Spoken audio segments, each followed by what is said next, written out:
I will be faithful and bear true allegiance to Her Majesty Queen Elizabeth, her heirs and successors according to law. So help me God.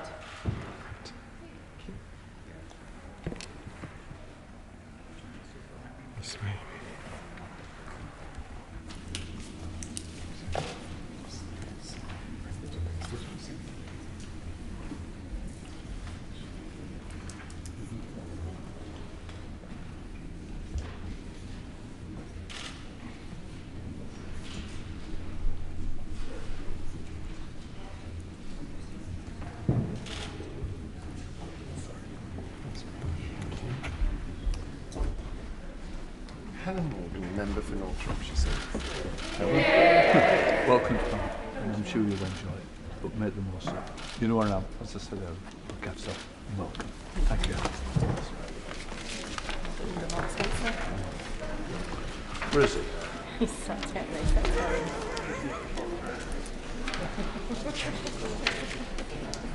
Wait a minute, Daniel. Order, order, Mark Spencer.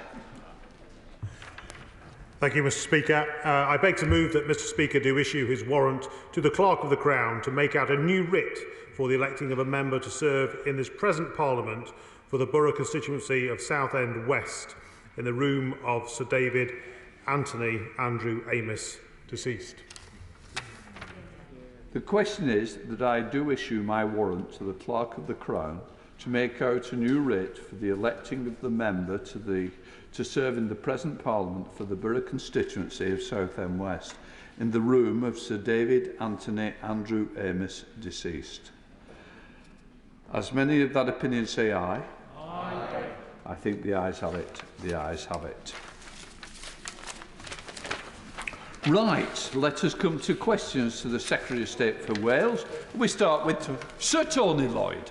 Thank you, Mr. Speaker, and a Happy New Year to you and all those involved in the House. Mr. Speaker, you will know that the North Wales economy... On the Speaker.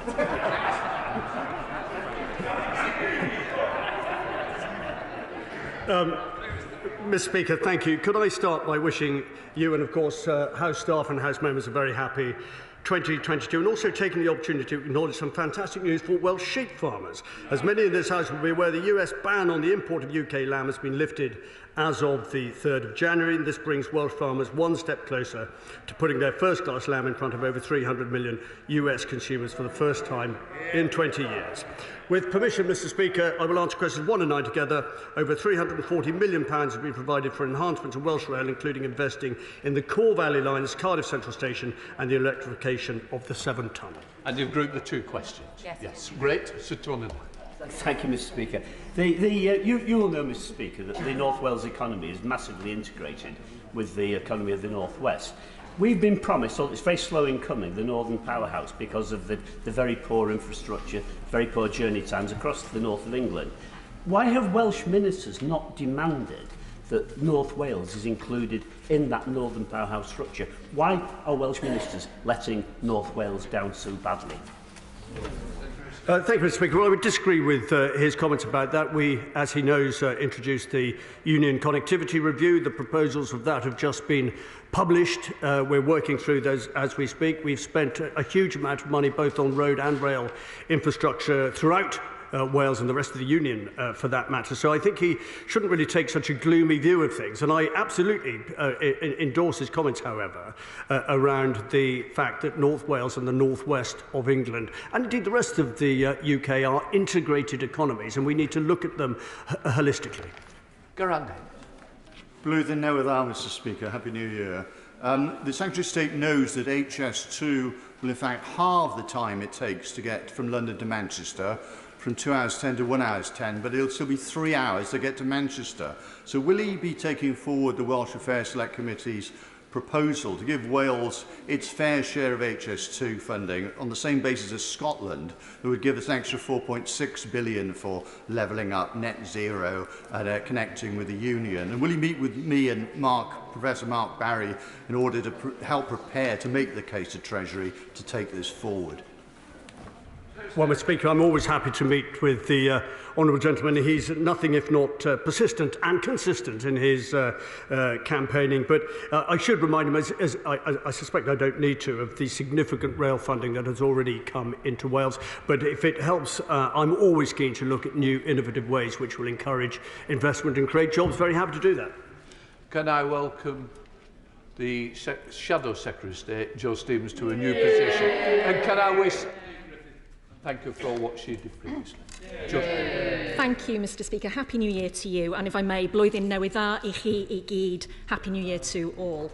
I'm afraid I was a bit disappointed with the Secretary of State's answer to the Honourable Member for Swansea West's question about HS2 reclassification as an England-only rail project, because it's utterly illogical to designate it as an England and Wales project. Crossrail has an England-only classification, HS2 should as well. Because in addition to that missing £4.6 billion of rail funding for Wales, the analysis of his own Treasury colleagues confirms that HS2 will actually result in an economic disadvantage to Wales, estimated at £150 million every year. Levelling up will remain an empty government slogan unless he persuades his cabinet colleagues to cough up. So will he do that? Thank you, Mr. Speaker. Could I also welcome the Honourable Lady to her place? I much enjoyed our time on the DCMS Select Committee, where we worked in harmony on so many different subjects for actually quite a long time.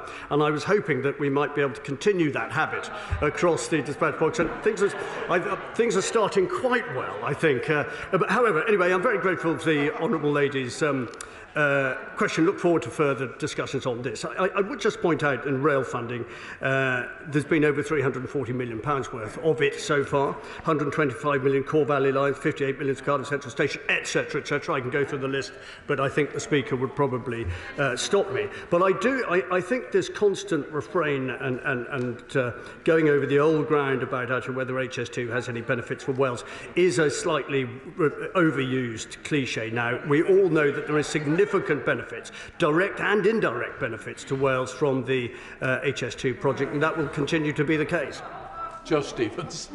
Thank you, Mr Speaker. I think there's another conversation the Secretary of State should be having with Cabinet colleagues about HS2 and Wales. Ministers have previously confirmed that around 2 million tonnes of steel will be used across HS2.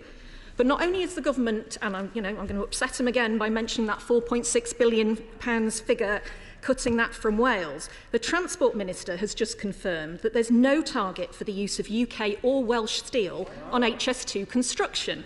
So will he commit today to making that case in Cabinet for a Welsh steel target for HS2 construction to protect Welsh steel jobs, and then can he come back to the House to confirm that he's done it? Mr Speaker, I'm very happy, as ever, to make the case for Welsh Steel. Indeed, we have done so on numerous occasions. And if she's in any doubt about our commitment to it, she only needs to turn her mind back to the beginning of the pandemic, when 1,000 steelworkers, or nearly 1,000 steelworkers in her own city, were saved as a result of government interventions at the beginning of the pandemic. So our commitment to Welsh Steel, and in particular seeing it used strategically and extensively in UK infrastructure projects, is completely undiminished. And I'm always happy to join forces with her to make that case. David Jones. Too, Mr Speaker.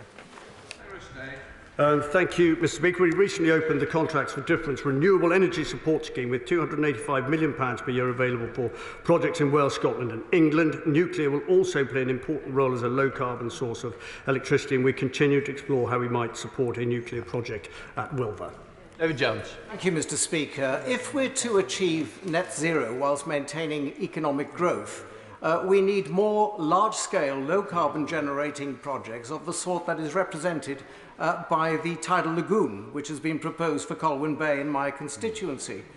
That would have an installed capacity of over 2 gigawatts and would make a huge contribution to national energy security. So would my right honourable friend be prepared to meet with me and the honourable members for Aberconway and Vale of Clwyd, who also have a constituency interest, to discuss this project and to see what the government can do to help move it forward? Mr Speaker, I can definitely give my right honourable friend that commitment. Indeed, if he wants to bring additional stakeholders into that meeting from the area, I'd be more than happy to do so, because there's not only huge potential for nuclear. He mentioned Tidal Lagoon. There's also the work, the commitment already made around the Holyhead Hydrogen Hub, and of course there's almost limitless potential in the Celtic Sea for floating offshore wind, and I'd like to discuss with him and others exactly what those opportunities present.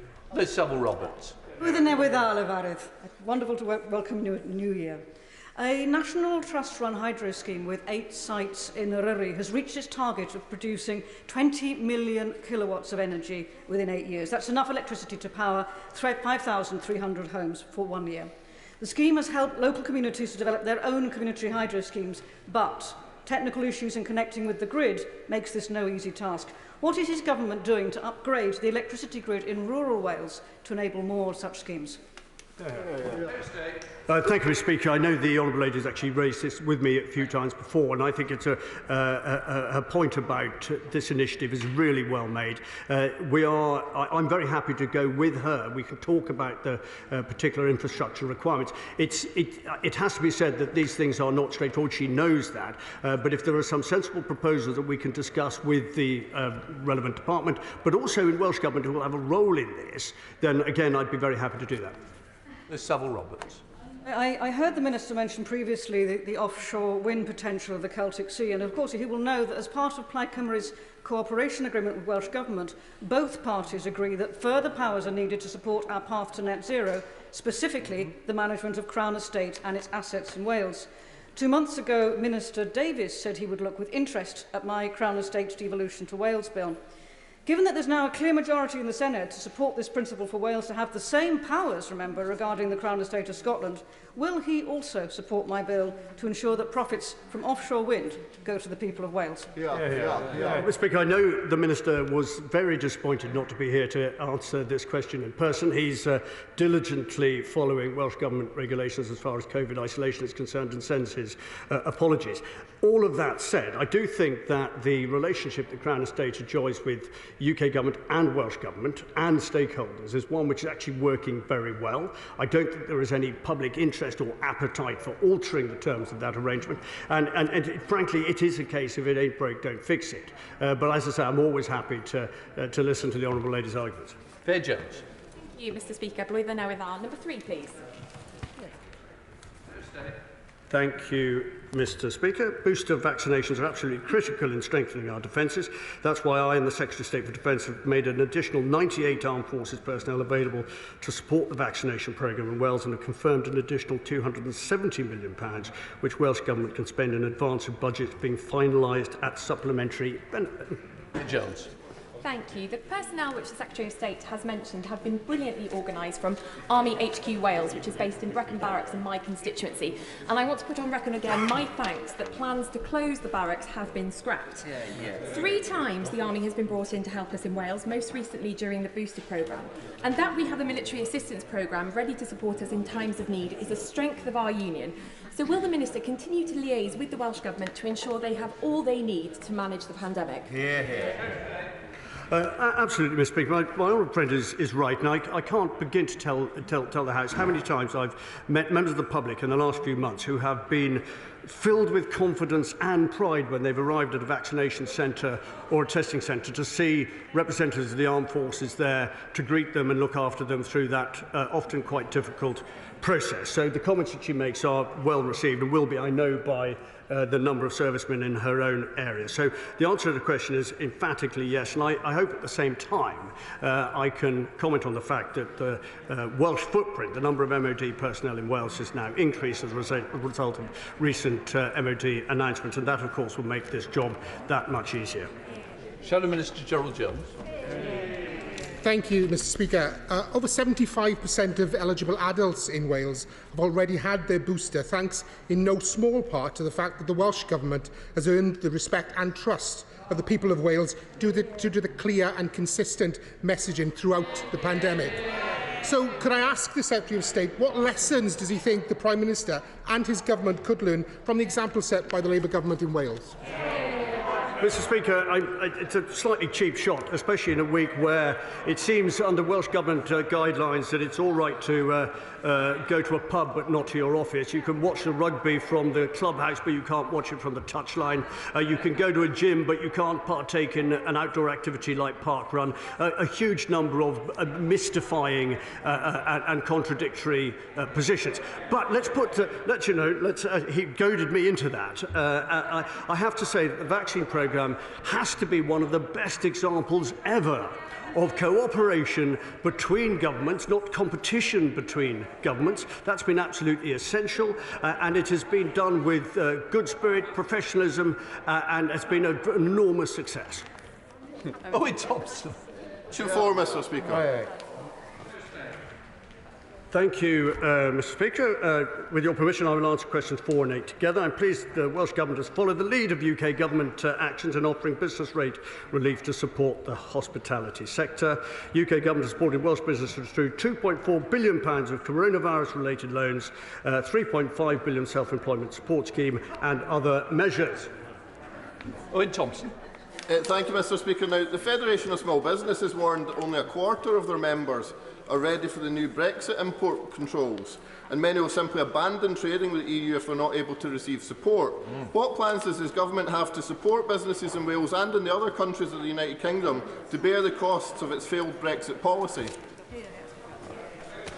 Well, Mr. Speaker, I must say the honourable gentleman's comments are not reflected by businesses that I speak to in Wales, who are not only looking forward in an optimistic and positive way as we climb our way out of COVID. They accept the decision in Wales that nearly 55% of our nation voted in favour of leaving the European Union, unlike his, but so they are simply reflecting the views of the majority. They're confident that there is a healthy future to be had, and what's more, there are more people in work now than there were before the pandemic. Mr. Nelson.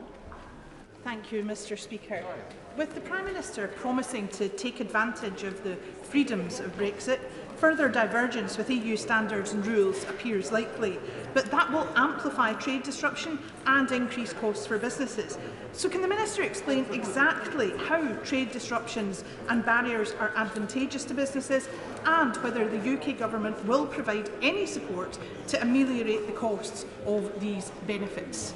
Speaker, UK Government has been doing everything that it can, including substantial investments, particularly in Wales under my jurisdiction, to address a number of the challenges that have been presented. But as I said before, there is no appetite in Welsh business or communities whatsoever to keep trying to go back 4 or 5 years and pretend that the referendum result didn't happen. It did happen. It happened in Wales and it got a resounding majority. And most businesses are reflecting that position. Vital Fabricant. Mr. Speaker, having spent Boxing Day and New Year's in Wales, the home of my beloved mother, I met a number of people, business people in the evening, who all said that Mark Drakeford's plans for COVID restrictions is nothing but political posturing, and that it's damaging their economy. Have they got it wrong? Well, Mr. Speaker, my friend makes a very good point. There has been a huge effort on behalf of the UK Government and Welsh Government to try and maintain public confidence through what's been an incredibly trying period of time. And of course, there were a number of people in Wales who were happy to give the First Minister the benefit of the doubt. But the recent raft of announcements and some of the confusing examples that I gave a few minutes ago have got even the most loyal people doubting whether he is still actually making the right decisions. Andrew Letts. Thank you, Mr. Speaker. I'm sure you would agree. Number 5. Thank you.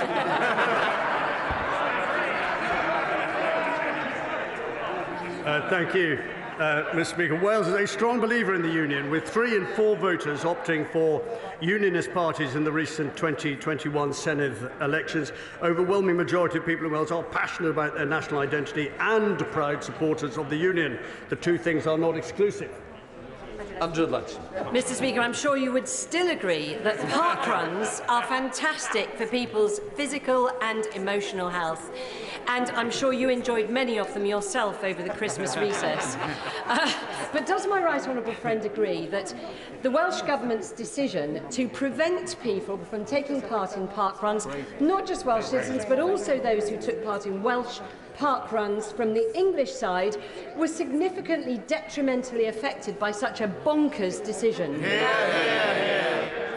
Mr. Speaker, I know it might not look like it, but as a veteran of 175 park runs myself, I absolutely endorse my right honourable friend's position. And it does seem mystifying. And when we talk about COVID regulations needing to be clear and concise in order to command public confidence, it does seem bizarre that in Wales at the moment you can go to a pub, but you're fined if you go to your office. You can watch rugby in a crowded club room, but you can't watch it from the touchline.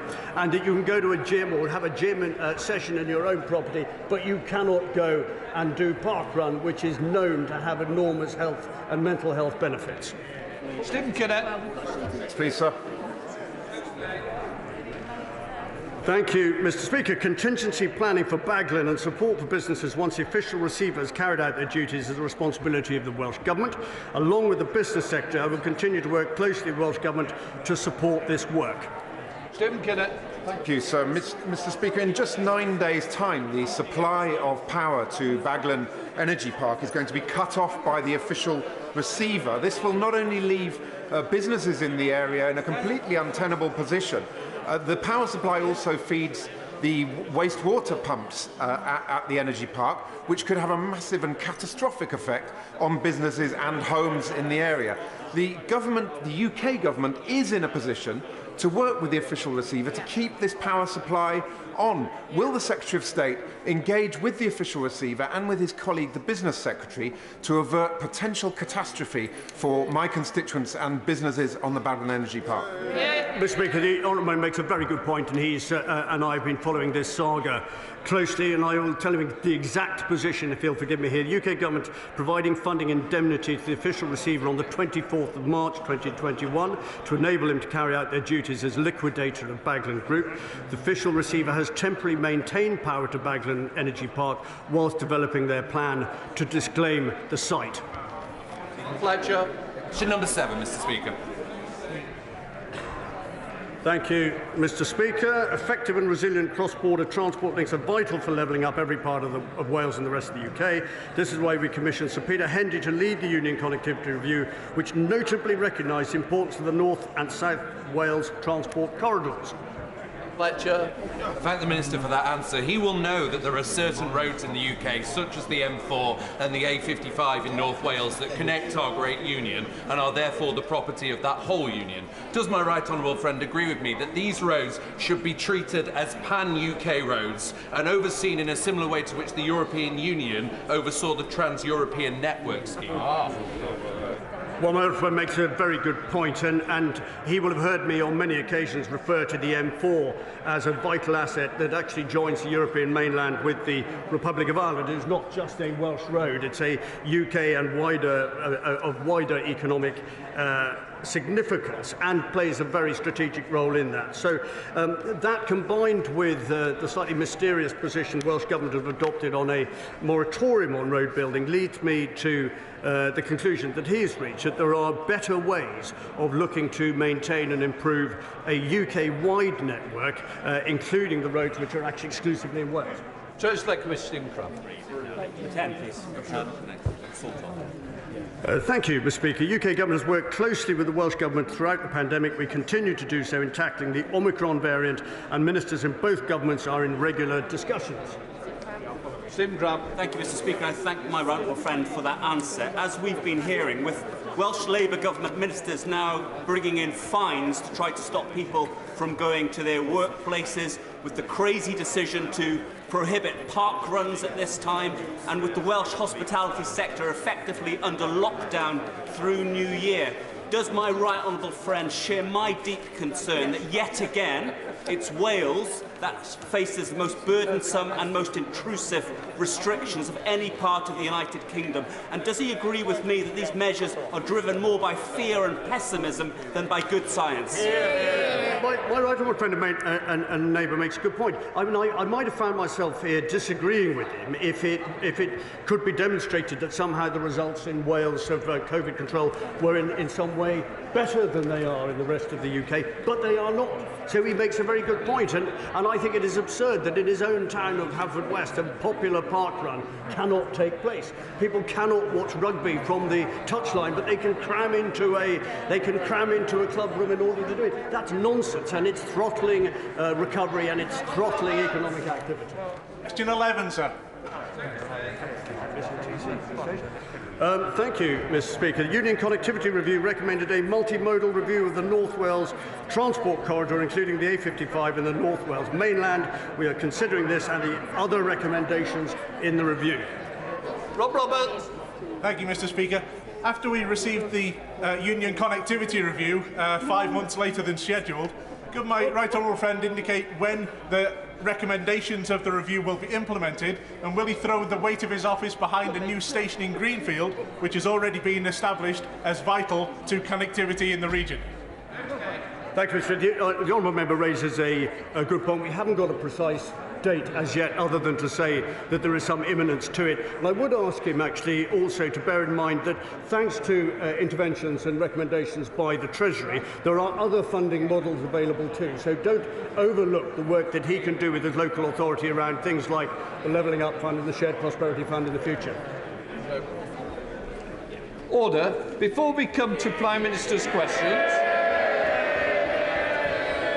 I would like to point out that the British Sign Language interpretation proceedings is available to watch on the Parliament Live TV. BSL interpretation will also be available for the Prime Minister's statement following PMQs. I now call Dr. Jamie Wallace. Well, Mr. Speaker. Mr. Speaker, may I start by wishing you and all members a Happy New Year. Thanks to the heroic efforts of our vaccination programme and people coming forward up and down the country, we managed to ensure that families could still celebrate Christmas, with over 34 million people now boosted. And I want to take the opportunity to say that anybody who has not yet done so should come forward and get boosted now. Mr. Speaker, this morning I had meetings with ministerial colleagues and others in addition to my duties in this House. I shall have further such meeting later today. Dr. Jim. Thank you, Mr. Speaker. Sadiq Khan's TfL in tatters and the Welsh Labour Nationalist Coalition in Cardiff Bay, an unfunded devolved disaster. Mr. Speaker, does the Prime Minister agree with me that the great British public don't need to look back at the last UK Labour government to see what this opposition's answer to all our problems is, which is to bang at the doors of the Treasury demanding that the taxpayer bail them out of their own ineptitude and incompetence? Mr. Speaker, it's not just Labour's record in London or in Wales. Every Labour government in history since the Second World War has left office with unemployment higher than when they came in. And that's because only Conservatives can be trusted to deliver on the economy and on the people's priorities. And that is why, Mr. Speaker, this country now, thanks to the policies we have pursued, has the fastest economic growth in the G7. Now comes to the Deputy Leader of the Opposition, Angela Rayner. Thank you, Mr. Speaker, and a Happy New Year to you and the rest of the House. Mr. Speaker, over the Christmas break, the world lost a giant in the fight of equality and human rights, the great Desmond Tutu. And I would like to offer my condolences to his family and to the people of South Africa. And I'd also like to thank all of those key workers who have kept our essential services running over the festive period, particularly all those staff and volunteers working at vaccination sites and our amazing NHS staff working incredibly hard with incredibly stretched circumstances. But I know we're going to come on to that after PMQs with the Prime Minister. And I'd also like to thank the formidable Sue Gray, who I know has been busier than Santa over the festive period. Mr. Speaker, in October, the Prime Minister said that fears about inflation were unfounded. But working people across the country are starting the new year facing rising bills and ballooning prices. So how did he get it so wrong?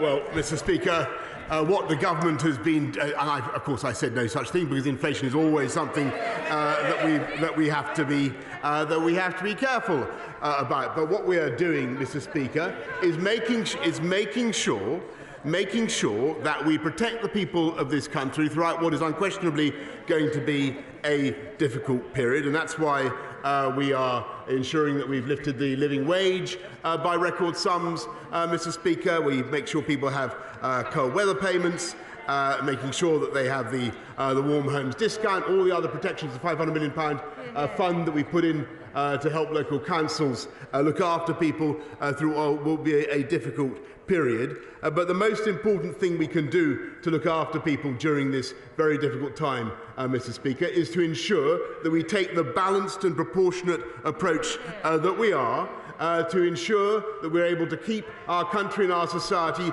going, Mr. Speaker, and that is exactly what we are doing. And that is why we doubled down on the booster programme, and that is why we are sticking with Plan B, Mr. Speaker. And that's the right approach for the country. Rayner. Mr. Speaker, inflation is about to hit 6%. That's the highest rate since the early 90s, when the Conservatives have been in power for over a decade. Marred in their sleeves with a divided party, a Prime Minister losing the support of his backbenchers and governing shambolically. And a Labour Party, Mr. Speaker, who is ready to take over and provide the Britain with a better future. Familiar stuff, Mr. Speaker. The Prime Minister promised wage rises would offset inflation. They haven't and they won't. Millions of British workers now face a further pay cut, and his Chancellor is handing them a tax hike. What will the Prime Minister do to get a grip of this? Mr. Speaker, I know that she it is great to be here with the Right Honourable Lady, the Shadow Secretary of State, for the future of work. We know the future of the job that she has in mind. But I wish her well. But what we are focused on, Mr. Speaker, is delivering jobs for the British people. And it is a quite extraordinary thing that there are now record numbers of people in work, Mr. Speaker, 420,000 more than there were before the pandemic began, Mr. Speaker. We have youth unemployment at a record low, Mr. Speaker, and never let it be forgotten that when Omicron hit this country, Mr. Speaker, what was their instinctive response? They said, yep, that's right, Mr. Speaker, they said they needed a roadmap, that we needed a roadmap to lockdown. If we listened to them, we wouldn't have anybody working at all, Mr. Speaker. Mr. Speaker, I've heard on the grapevine there might be a vacancy for Prime Minister soon, so maybe I should have aspirations. The Prime Minister pretends it's not his fault. He blames the global forces. He blames the market. Mr. Speaker, we're an aspirational party. Maybe the Prime Minister needs to be more aspirational for this country. But, Mr. Speaker, the Prime Minister has made political choices that has led us into this place. His government has failed to invest in long-term energy security. His government decided to let gas storages collapse. His government let the energy market run out of control. 27 energy companies have gone bust in the last year. And now household bills are going through the roof. Or as the money-saving expert Martin Lewis put it, there will be a seismic hit on energy bills. Can't the Prime Minister see what's happening yet again? Working families are picking up the tab for his incompetence. Well, Mr. Speaker, she talks about energy. I think the House will agree she's got a lot more energy than the current leader of the opposition, and I welcome her point, because actually what the government is doing is supporting people throughout the pandemic. 2.2 million people supported with the Warm Homes discount, Mr. Speaker, worth £140 per week, which we introduced. Pensioners supported with the £300 winter fuel payments, Mr. Speaker.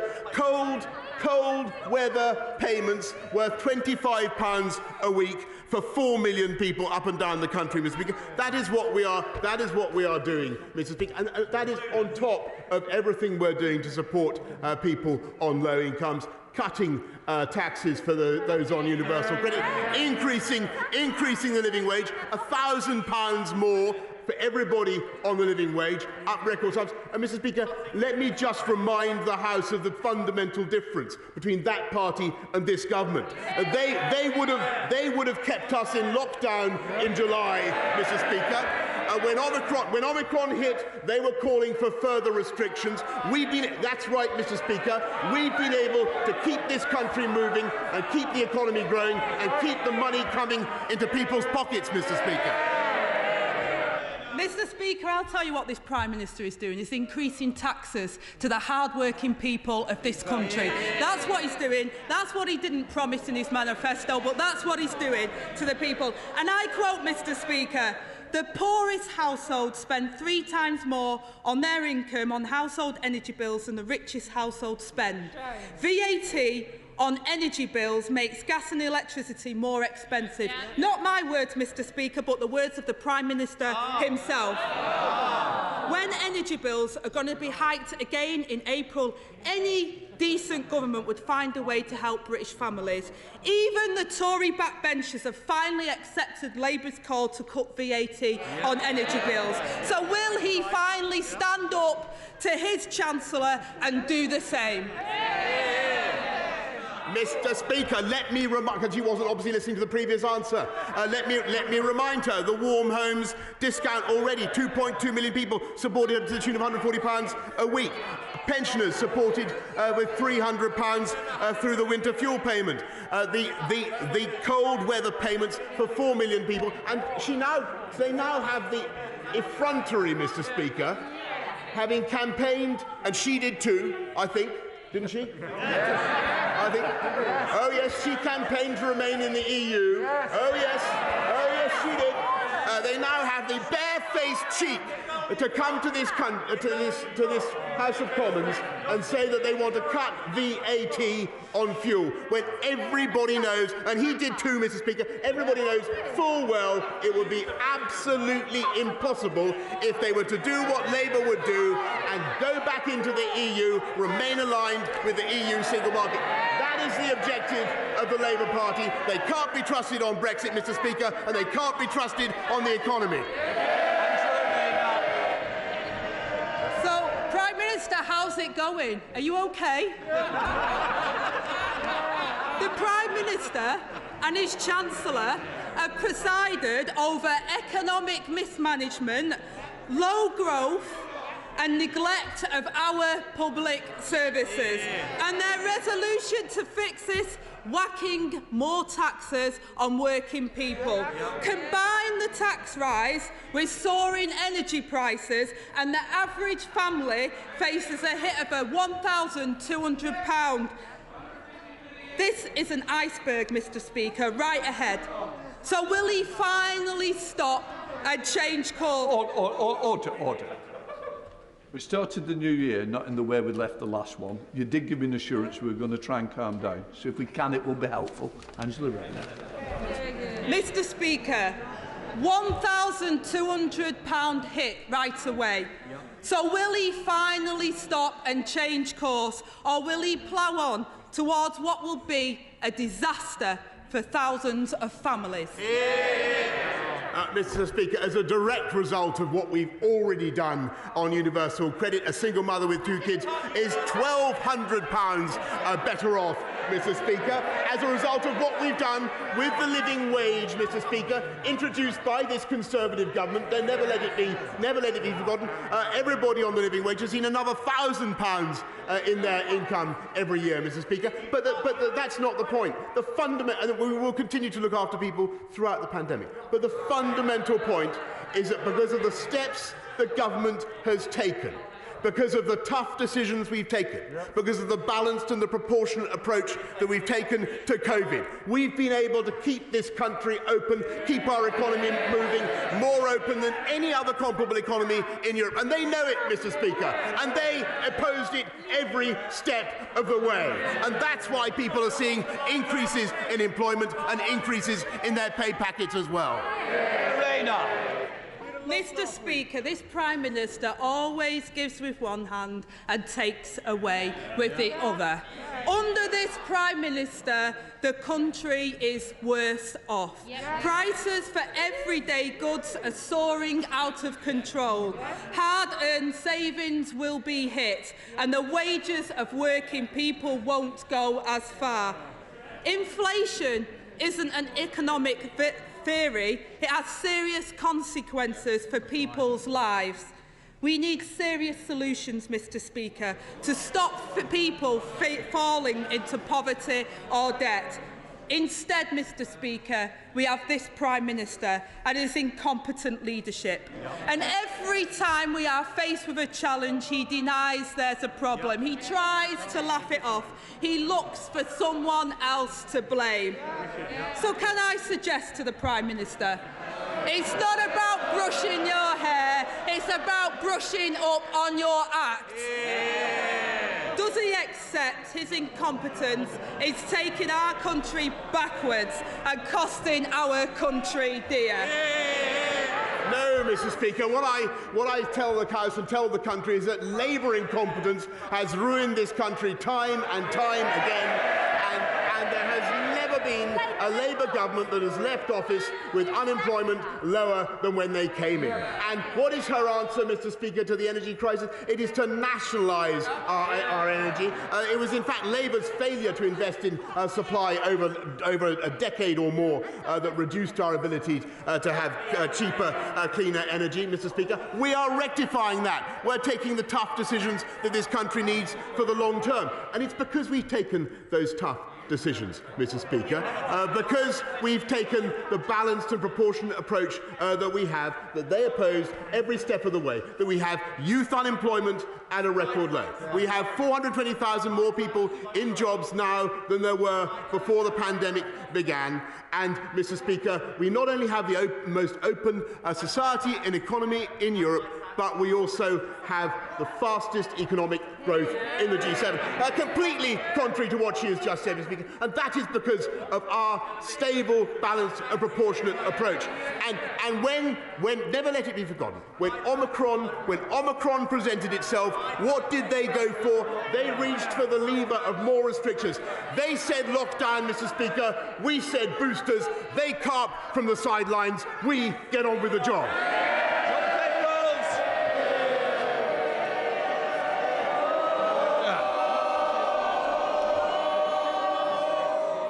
More. You won't get more at this rate, will you? Mr. Penrose has been waiting patiently. Why do you not want to hear him? Because I do. John Penrose. Thank you, Mr. Speaker. The biggest factor driving up our fuel bills and cost of living is the skyrocketing international price of gas, which is currently dancing to a tune set in Moscow. Will the Prime Minister agree with me that Labour's short-term proposals to shift the burden from bill payers to taxpayers won't address this fundamental underlying problem at all? That the crisis demands structural reform to the energy price cap rather than just resetting it later this year, and energy self-sufficiency to uncouple us from Russian gas as well? Yes, I thank my honourable friend, and he is completely right, and that's why this government is taking the tough decision to invest in the long-term future of our energy supply, investing in massively increasing our supply of renewables, but nuclear as well, Mr. Speaker, and that is the right way forward for this country. And I think it is absolutely, and it was Labour, of course, who completely failed to take those decisions, with the result that nuclear in particular fell away dramatically. And it is absolutely farcical that their answer today, Labour's answer today to the energy price rises, which my honourable friend correctly diagnoses, is to nationalise our energy. Yes, it is. Is it? Well, maybe they've changed their minds now, but it was.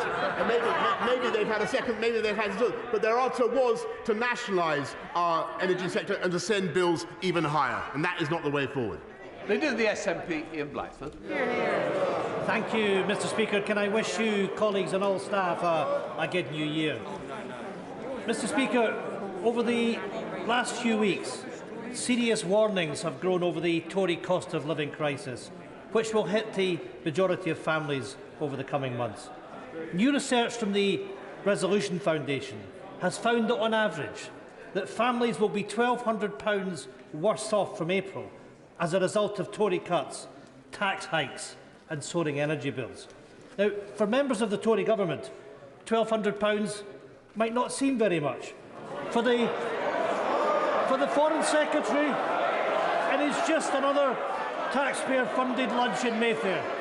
For the Prime Minister, it's just a roll of fancy wallpaper for his taxpayers-funded flat. But for the vast majority of families, losing £1,200 a year will be catastrophic. For some, it will mean that they can't afford to pay their rent and bills, to heat their homes or to put food on the table. So will the Prime Minister apologise for leaving millions of families worse off? And will he commit to an emergency financial package to reverse his Tory cost of living crisis? Hear, hear. Mr. Speaker, I find that criticism hard to take from the humble crofter, if I may say. But what we are doing, with whom, as I stress, Mr. Speaker, I have normally very, very good relations off the pitch. But what we are doing is helping families up and down the country, tapering, making sure that a single mother with 2 kids gets £1,200 more on universal credit, £1,000 more as a result of the increase to the living wage. But the crucial thing, Mr. Speaker, I'm trying to get over this afternoon, is that we, unlike virtually any other European economy, have been able to keep going and keep people in work, and we've now got more people in work than there were before the pandemic began. That is because of the balanced and the proportionate approach that we've been taking, and I think his support will be welcome and deserved. Ian Blackford. My goodness, Mr. Speaker, we're talking about a Tory cost of living crisis. So much for a new year, a no start, because it's the same nonsense from this failing Prime Minister. We've had the year of Tory sleaze, but now we've got the year of Tory squeeze for family budgets. Economists have warned that UK living standards will worsen in 2022, with the poorest households hit hardest by Tory cuts, tax hikes and soaring inflation driven by his government's policy. Under this Prime Minister, the UK already has the worst levels of poverty and inequality in North West Europe. Now the Tories are making millions of families poorer. In Scotland, the SNP government is mitigating this Tory poverty crisis by doubling the Scottish child payment to £20 per week. So, can I ask the Prime Minister, will he match the Scottish Government and introduce a £20 child payment across the UK? Or will the Tories push hundreds of thousands of children into poverty as a direct result of his policies? Hear, hear. Mr. Speaker, he's talking, I'm afraid, total nonsense. And this is a government that is absolutely determined, as I've said, throughout this pandemic, to look after, particularly to look after the poorest and the neediest, which is what the Chancellor did with all his packages, were extremely progressive in their effect. And when I came in to office, we made sure that we uprated the local housing allowance, because I understand the importance of that allowance for families on low incomes. We're supporting vulnerable renters. But that's why we're putting money into local authorities to help families up and down the country who are facing tough times. But his fundamental point is wrong. He's just wrong about what is happening in this country. Actually, if you look at the statistics, Mr. Speaker, inequality, economic inequality is down, Mr. Speaker, in this country. Income inequality is down, Mr. Speaker, and poverty is down. I'll tell you why, because we get people into work. We get people into jobs, Mr. Speaker. That is our answer. Robert Deal. Thank you, Mr. Speaker. The London Borough of Bromley has achieved the fastest and most significant improvement in children's services of any local authority in England. Much of that credit is due to its exceptional Chief Executive, Mr. Adi Adetosoye. will my right honourable friend join me in congratulating Mr Adetosoye upon his appointment as a Commander of the British Empire in the New Year's Honours List, and congratulate the Conservative majority on the Council on delivering the only debt-free council in London? Well, I can't believe that Hillingdon isn't included in that list, Mr Speaker, but it is no surprise to me that Bromley it runs such a tight ship. I've been familiar with Bromley over many, many years. He and I have campaigned there together, and I commend particularly Adetosoye CBE on his achievement. Ed Paul, Ed David. Happy New Year, Mr Speaker. Mr Speaker, I'm sure the Prime Minister will want to join me and my Liberal Democrat colleagues in welcoming the new member for North Shropshire. Mr Speaker, people's already high heating bills are about to jump by over 50%, with average energy bills rising by nearly £700 a year. Gas price rises will push millions more families into fuel poverty, when we know many are already afraid even to open their heating bills. Does the Prime Minister accept that he could be doing much, much more than he is doing to prevent millions of people going hungry and cold this year, while he remains, for now at least, in the warmth and comfort of number 10? Mr Speaker, of course I welcome the Honourable Lady to her place. But for the rest of what he had to say, Mr Speaker, I think balls was the word. I think you were right first time. I think I can... your word, Mr Speaker, not mine. And I simply advise the House to go back over what I have just said about all the protections we're putting in place already. The winter fuel payments, the warm homes allowance, what we're doing to support pensioners, the £620 million we're putting in to support local councils, Mr Speaker. And if he talks about long-term energy solutions, is this the same Ed Ball-Davey who was an energy minister, Mr Speaker? Thank you, Mr Speaker. Hospitalisations in London have peaked, so the Prime Minister was absolutely right to hold his nerve on new restrictions in the last few weeks. But does he agree the NHS faces not just Omicron staffing absences, but permanent and dangerous staffing shortfalls in nearly every specialty?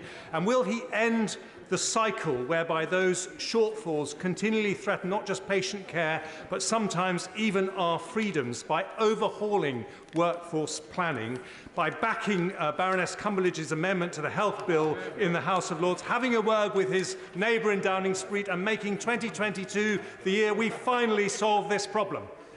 Mr Speaker, I think my right honourable friend's amendment may have re-emerged in another place, and I thank him for he knows a great deal about this issue, and I understand what he's trying to do.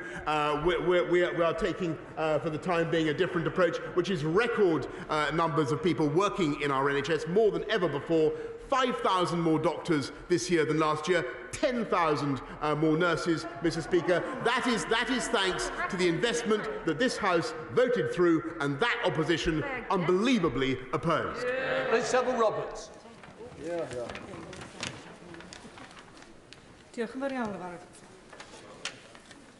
My mother, Dr. Nancy Saville, was diagnosed with dementia just before Christmas. She had a stroke a year ago. I was called to sit with her in hospital on Monday because of a COVID staff shortage, but I fear that myself, like many of our constituents in similar circumstances, are likely to be separated indefinitely when she is moved into an EMI nursing home. John's campaign has successfully campaigned in every UK nation that people disabled by dementia have a special need for person-centred care, and that under the Equality Act 2010. But in reality, there remain many care homes and hospitals where even the most minimal visits can be denied, leading to isolation and separation, which cause irreversible damage to well-being. Does he agree with me that the human rights of disabled people, sick people, and the elderly are not fair weather luxuries, and that everyone with dementia, wherever they live, has the right to family life. Mr. Speaker, can I first extend my deepest sympathies to the Right Honourable Lady, and I'm sure the whole House and everybody who's listened will have shared her feelings and simply wish to extend their condolences in view of her mother's current condition. And I know how her feelings must be exacerbated by the difficulties that so many people up and down the country are facing because of the restrictions we're having to put on care homes. And I sympathise deeply. We do have to try to strike a balance and to keep care homes residents safe and do what we can to prevent the epidemic from taking hold in care homes. We continue to allow 3 nominated visitors to care homes, and there should be no limit to the duration of those visits, Mr. Speaker. But I understand the particular distress and anxiety that the Right Honourable Lady's circumstances are causing, and can I suggest that she has a meeting as soon as it can be arranged with my Right Honourable friend, the Secretary of State for Health. Dr. Caroline Johnson. Thank you, Mr. Speaker. Mr. Speaker, many of my constituents have contacted me with their concerns about rising utility bills and the high cost of fuel for their cars. People in rural constituencies, like Sleaford and North Hykeham, are particularly affected by this because the rural areas are colder in the winter, many of the homes are not on the gas grid, rural people are much more reliant on their cars, and public services are very much further from home. I would therefore like to ask my right honourable friend what more he can do, particularly in rural communities, to ensure that my constituents have a reliable and affordable source of energy and fuel. I thank her very much, and she's drawing attention to a very important consideration as we try to abate the increases in gas, in the cost of gas and the cost of energy. So for people in rural constituencies such as her own, it will be an important point that we've frozen fuel duty for the 12th year in a row, that the energy price cap itself remains in place clearly, and we're doing everything we can to help people with the energy efficiency of their homes. What we're also doing is all the other measures that I've explained to the House. But, Mr. Speaker, the most important thing that we can do to help people in her constituency and across the country is to have sustainable, clean, cheaper forms of energy. And that is what this government is investing in now, and we are taking the tough decisions necessary. Andy MacDonald.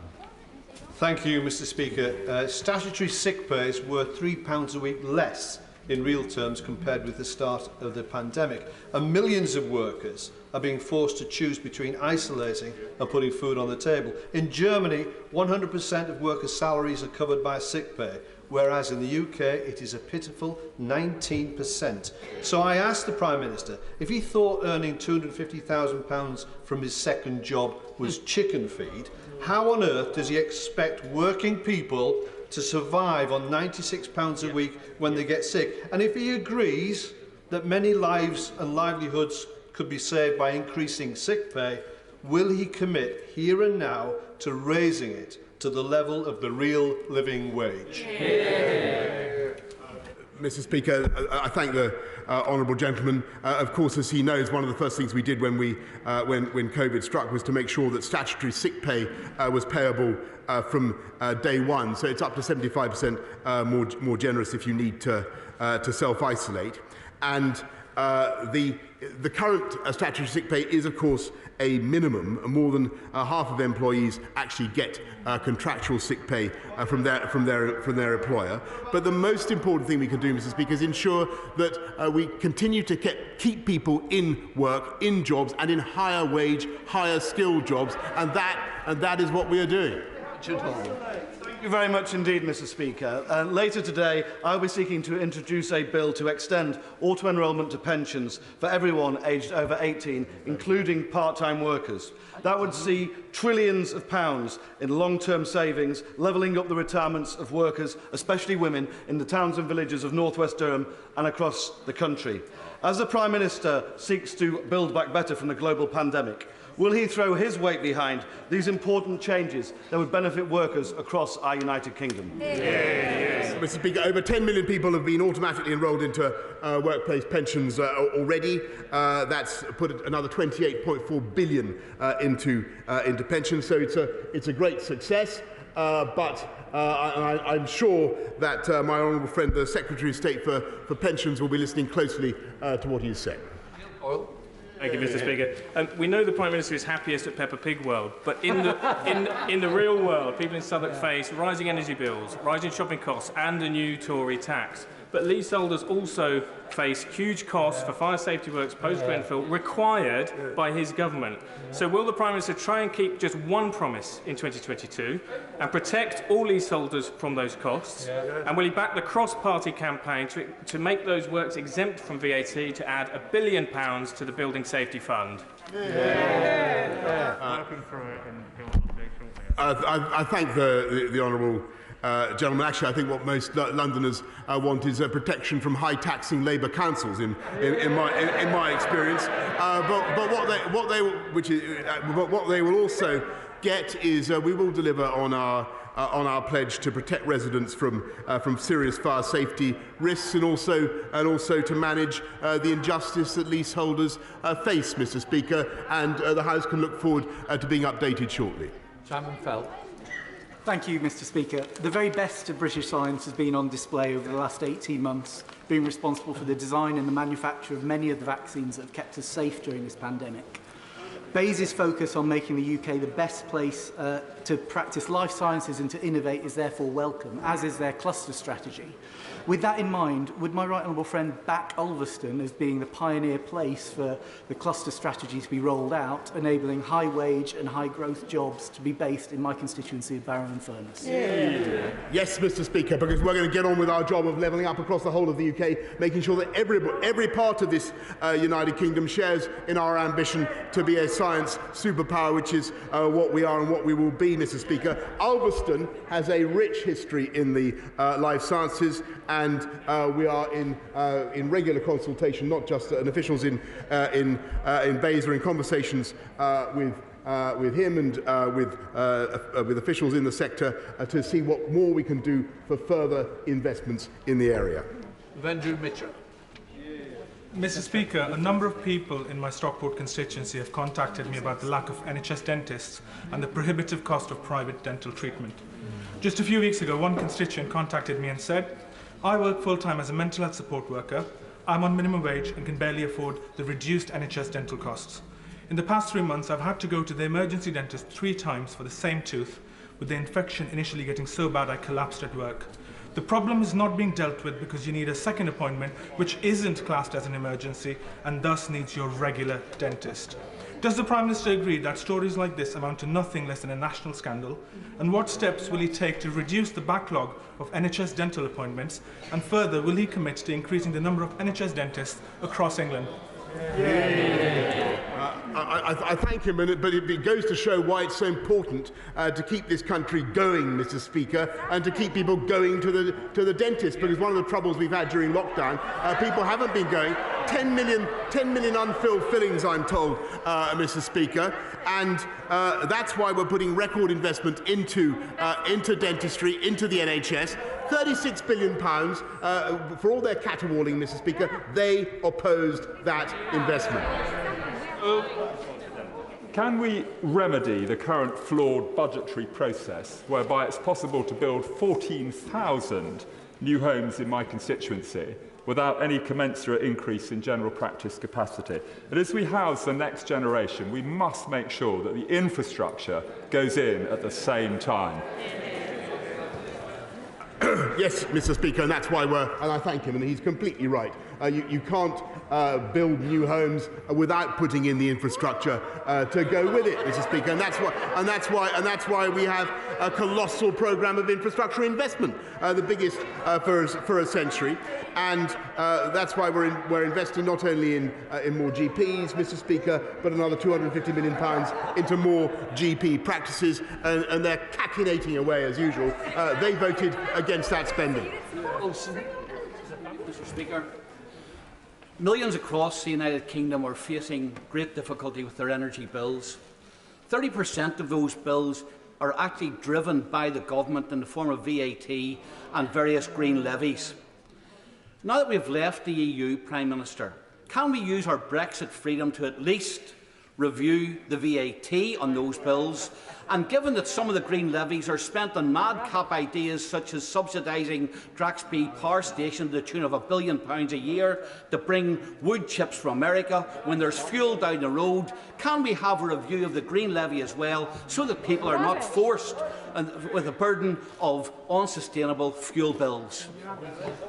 I thank the right honourable gentleman. I can tell him that we are addressing the issue of fuel. Don't forget the cap is still in place, Mr. Speaker, and what we will do, and all the mitigations that I've talked about are there, Mr. Speaker. But we are determined to do what we can to help people through this pandemic, and we will. But what we must do above all is make sure this country has a better supply of cheap and affordable energy, which they hopelessly refused to institute during their 13 wasted years in government.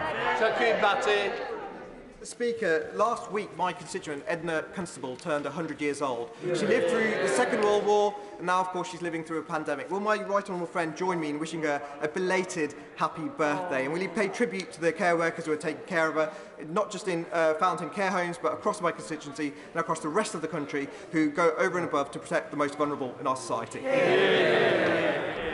Well, can I thank him very much and say that I want to thank all the staff at Fountain Care Home and everything that they've been doing to look after people throughout the pandemic. But in particular, I want to join my honourable friend in wishing the centenarian Edna a very, very happy 100th birthday. Charlotte Nettles. No more tough questions. Absolutely. Thank you, Mr. Speaker. Groundbreaking research published yesterday in the Journal of Psychopharmacology from King's College London in partnership with Compass Pathways has now established that psilocybin can be safely administered and may have significant therapeutic benefit in treatment-resistant depression and PTSD. As someone who knows firsthand how debilitating PTSD is, as well as hearing from many, many constituents who have developed the condition as a result of sexual assault or their experiences serving in our armed forces, can the Prime Minister today commit to a review of the regulatory regime that would allow for further and more rapid research in this vital area of mental health support for which current treatment options are currently sorely lacking? I thank her very much for her question and appreciate the personal experience that she has that makes her interested in psilocybin. I'm aware of interest in this area. It's been drawn to my attention several times. Can I propose that she has a meeting as soon as it can be arranged with the relevant Minister in the Department of Health? Lee. Apparently the government is thinking of relaxing visa controls from India in order to get a free trade deal. Whilst a free trade deal is valuable in itself, we should not be held to ransom. Would he agree with me that our new working class voters who voted Brexit did not vote to replace immigration from Europe with more immigration from the rest of the world, any more that when they were told that they would take back control, we would lose control of the channel? So will he convince us that he's determined to connect to our supporters and control immigration? Yes, Mr. I don't recognise the account he's given at all. We don't do free trade deals on that basis, and I can tell him actually that net immigration since we took back control has gone down, Mr. Speaker. And we will continue to make sure that we take advantage. And that's all they want, Mr. Speaker. Their answer is everywhere and always release uncontrolled immigration. That is their approach to the economy. And it's not the right way forward. That's why our Borders Bill, currently in the House of Lords, is so important, Mr. Speaker, because it enables us properly to take back control of our borders and to tackle illegal immigration, Mr. Speaker. And what would be good, Mr. Speaker, is to hear from some support from the Labour benches. Final question, Kevin Brennan. Thank you, Mr. Speaker. 5 years ago, when the Prime Minister was Foreign Secretary, my constituent Luke Simons was taken captive by the Houthis in Yemen And unfortunately, he's got the former Foreign Secretary sat next to him and another former Foreign Secretary behind him, both of whom have served during that period of time. Luke Simons is still in captivity in Sana'a, even though other nationalities, including the Americans, have managed to get their citizens released. Will he pledge that his government will do everything it can to get Luke released from captivity in the Yemen, and arrange that the Foreign Secretary meets with my constituent, Luke's grandfather, Mr. Robert Cummings, in order to discuss how to go about doing that? I thank you for raising this again. I remember the case, and it's a very sad one, Mr. Speaker. I know that our staff in the FCO work very hard, FCDO work very hard to try to release people as around the world from the positions they find themselves in. Luke Simons is no exception to that, but I will certainly make sure that he has a meeting with the relevant minister to report on progress we're making. Is it relevant to the question we've just had? Angela Rayner. Thank you, Mr. Order. Nobody wants to mislead the House, and I'm sure the Prime Minister wouldn't want to do that either. Earlier I quoted the Prime Minister when he said that fears about inflation were unfounded. He said he didn't say that, and yet the Sky journalist Beth Rigby has now put up this clip on social media. So I'm just wondering whether the Prime Minister would like to correct the record. If the Prime Minister wants to come back, he can do. If he doesn't, what I would say is, it's not a point of order.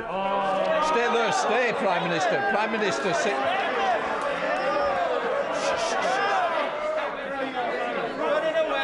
When you're ready, sorry, Prime Minister, just to say I'm not going to extend the debate. It is a point of clarification, and that's been achieved. No, Prime Minister, I am coming to you for the statement. Prime Minister. Mr.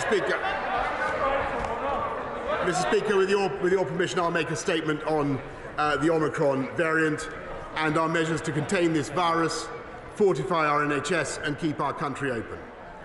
First, I'm sure the whole House will join me in paying tribute to everyone working in our NHS and social care for their extraordinary efforts in the teeth of yet another wave of this pandemic, and for all they've done together with thousands of volunteers to get Britain boosted. Since we began the Get Boosted Now campaign just over 3 weeks ago, we've delivered 10 million extra boosters across the UK. We've doubled the rate of vaccination from 450,000 doses a day to a peak of more than 900,000. We've matched the NHS's previous record day and then beaten it again and again. And we've met our target of offering a booster to every eligible adult in England a whole month early. As a result, we have a higher level of booster protection than all our European neighbours, with over 34 million boosters administered across the UK, including in England reaching more than 90% of the over 70s and 86% of the over 50s. Together with the evidence that Omicron causes less severe disease than previous variants and the way the public have conscientiously changed their behaviour in response to Plan B, this level of protection means we're in a very different position than during previous waves. I know some honourable members might therefore ask whether this means we can now do away with measures altogether, but I'm sorry to report that hospital admissions are rising rapidly, doubling around every 9 days, with already more than 15,000 COVID patients in hospital in England alone. We're experiencing the fastest growth in COVID cases we've ever known, with over 218,000 cases reported yesterday, although that included some delayed reporting. And potentially of greatest concern, case rates are now rising rapidly among the older and more vulnerable, including doubling every week among those over 60, with the obvious risk that this will continue to increase the pressures on our NHS. So, in response to the latest data, the Cabinet agreed this morning that we should stick with Plan B for another 3 weeks, with a further review before the regulations expire on the 26th of January. People in England should carry on working from home whenever they can, wear face coverings on public transport and in most indoor public places, and take a test before going to high-risk venues or meeting the elderly or vulnerable. All of these measures are helping to take the edge off the Omicron wave, slow the spread of infection, manage the immediate pressures on our NHS, and buy time for the boosters to take effect. And those in Scotland, Wales and Northern Ireland should, of course, continue to follow the rules where they live. Mr. Speaker, faced with these pressures on our NHS, I know some members may ask the opposite question, whether we should go even further and move towards a full lockdown. But lockdowns are not cost-free.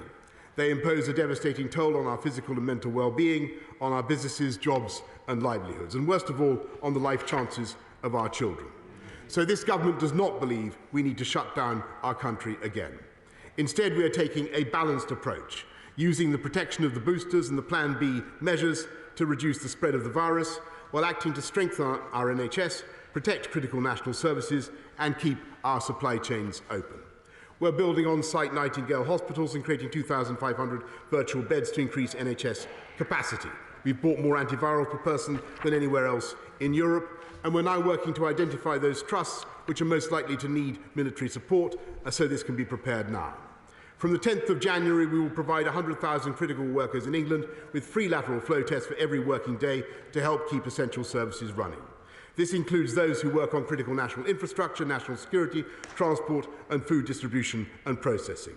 And these tests are separate and in addition to those already allocated to our public services, such as in education, where we have delivered 31 million testing kits to schools and colleges for the start of the new term.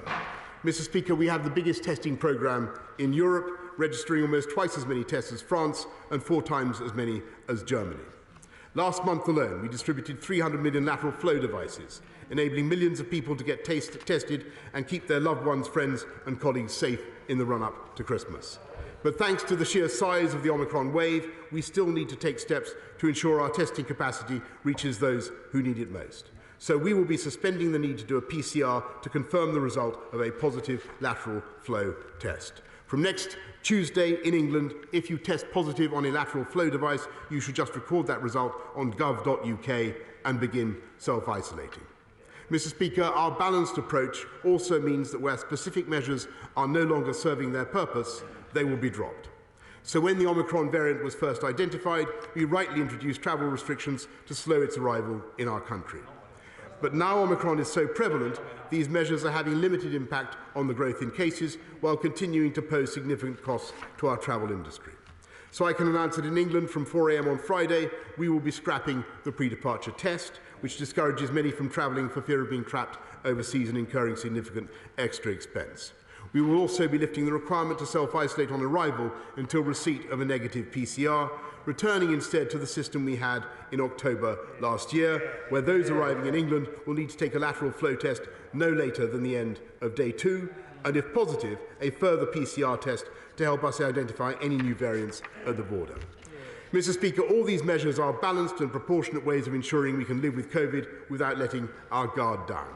And we can only do this thanks to the biggest and fastest booster campaign in Europe. Yet, Mr. Speaker, there are still almost 9 million people eligible who have not had their booster.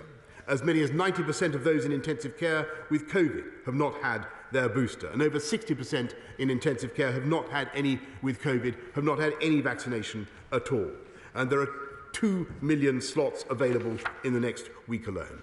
So I urge honourable members on all sides of the House to do everything possible to encourage your constituents to get boosted. Now, this is the very best way to save lives, reduce pressure on our NHS and keep our country open, and I commend this statement to the House. Deputy Leader of the Opposition, Rayner. Thank you, Mr. Speaker, and can I thank the Prime Minister for advance sight of his statement, and can I wholeheartedly back him in asking people to come forward to get their booster jabs and to get their jabs. And of course it's right that Plan B measures must stay in place during this wave of the pandemic. It was the Labour Party who made sure the government had the votes to pass these measures through this House. And if it wasn't for Labour's actions, the NHS would be facing even greater pressures. And the likelihood is we would have needed much harsher restrictions. And my message to the Prime Minister today is, despite the people sat behind him and those eyeing up his job alongside him, Labour will always act in the national interest and put the public health before party politics. Now, the Prime Minister has said we have to ride out this Omicron wave, but the NHS isn't surfing. It's struggling to stay afloat. We've now seen several hospital trusts declare critical incidents, meaning they are unable to provide services for cancer and heart disease patients. In my home of Greater Manchester, non-urgent surgery is being halted. I thank those trusts who have come forward and been upfront about the reality that they are facing, and our NHS staff who are going above and beyond once again to get us through this period. Isn't it time for the Prime Minister to be straight with people and give a frank assessment of the state of our NHS? He mentions the use of the army, but how many trusts have declared a critical incident, and what does the Prime Minister plan to do about it?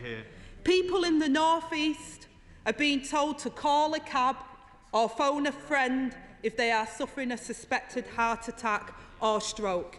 That's shocking, Mr. Speaker. But even before Omicron hit, thousands of suspected heart attack and stroke victims in England were forced to wait over 1 hour and 40 minutes for their ambulance. Isn't the truth that our health service went into this wave of infections with the largest waiting lists on record, the longest waiting times on record, and major staff shortages? After a decade of Tory mismanagement, the NHS wasn't prepared for COVID and didn't have the spare capacity to cope with Omicron. It's not just that the Conservatives didn't fix the roof when the sun was shining, they dismantled the roof and removed the floorboards. Now, Mr. Speaker, getting testing right remains the best way to avoid further restrictions. It's welcome that the government is requiring daily testing to protect critical national infrastructure, but this won't begin until next week, and our essential services are buckling under the pressure right now. Doctors, nurses, carers, teachers and pupils can't get the tests they need now to do 2 tests a week.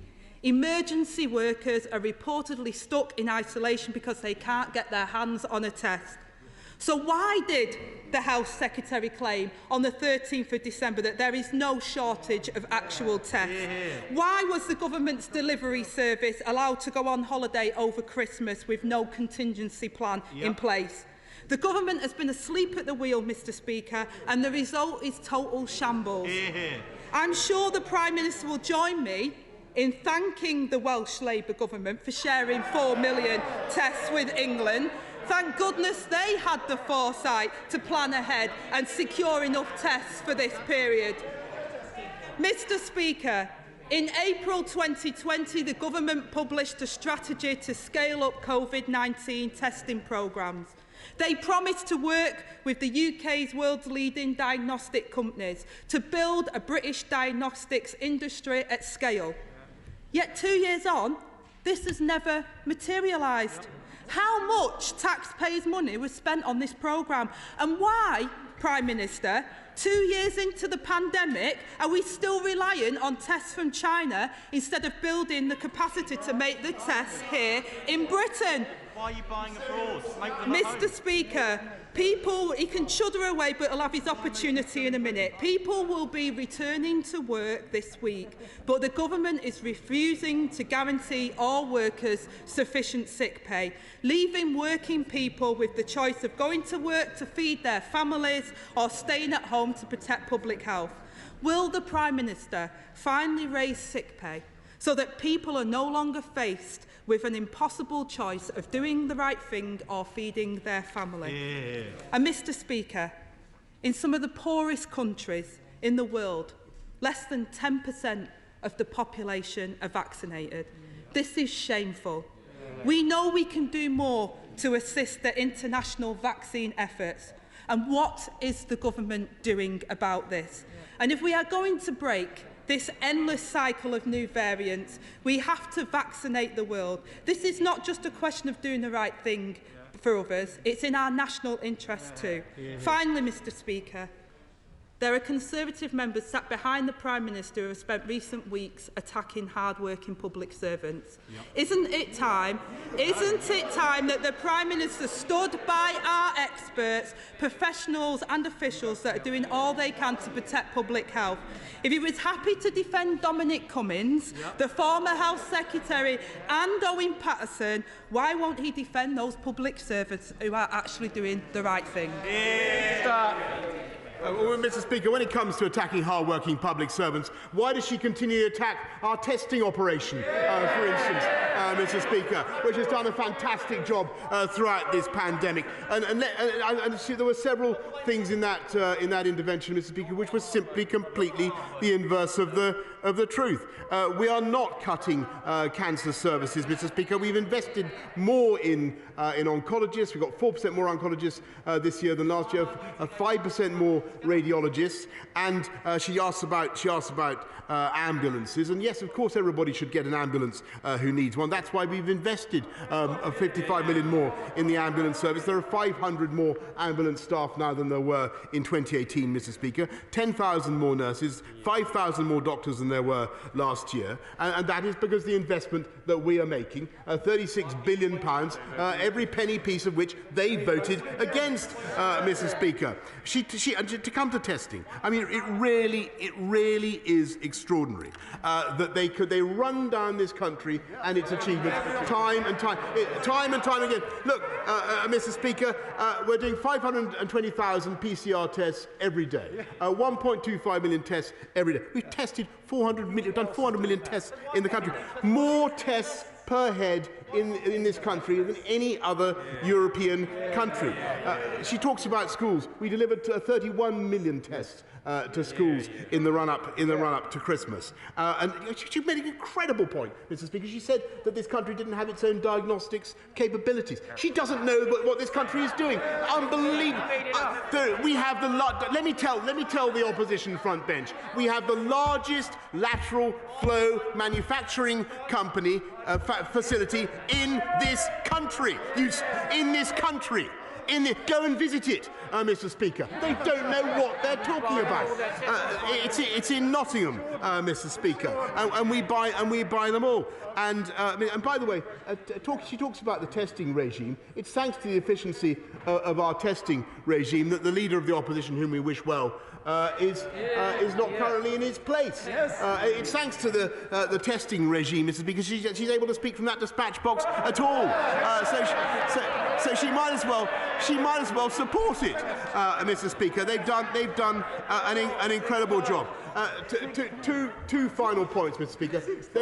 They voted continually against our funding for the NHS that has made this possible, and let's be in no doubt, they would have kept this country in lockdown from July the 19th. They were opposing it, and members of the front bench chorused that we needed tougher restrictions as we came into Omicron, and they said we needed a roadmap for lockdown. That was their approach. And what would have been the result, Mr. Speaker? Another body blow to the UK economy and to our ability to fund our NHS. And that is the fundamental difference between this government and that opposition. We have a plan for getting through COVID. All they do is carp from the sidelines. Theresa May. Thank you, Mr. Speaker. May I commend my right honourable friend for resisting calls from the Labour Party and others for more restrictions before Christmas, and also for the changes that he has announced today. Omicron is less serious than previous variants. We will see new variants appear in future, and the likelihood is that they will continue to be less serious. It is not in the national interest to partially or wholly shut down sectors of our economy every time we see a new variant. So will my right honourable friend take this opportunity to inform the House as to whether and how the government will be changing its approach when new variants arrive? Prime Minister. I thank my right honourable friend very much, and of course she's totally right in what she says.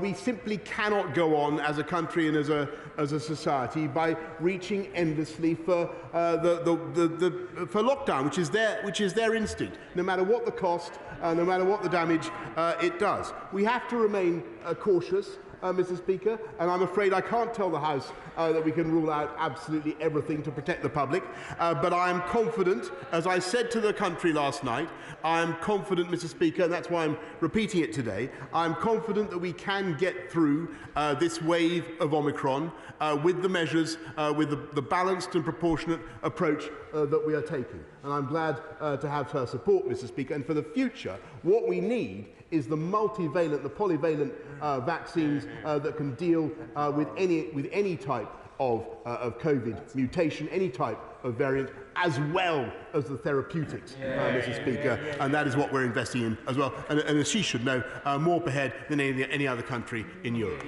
Leader of the SNP in Bradford.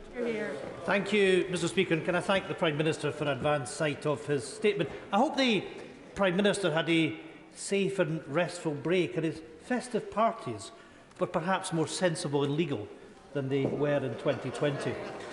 Mr. Speaker, the Prime Minister is right that the booster programme is absolutely crucial.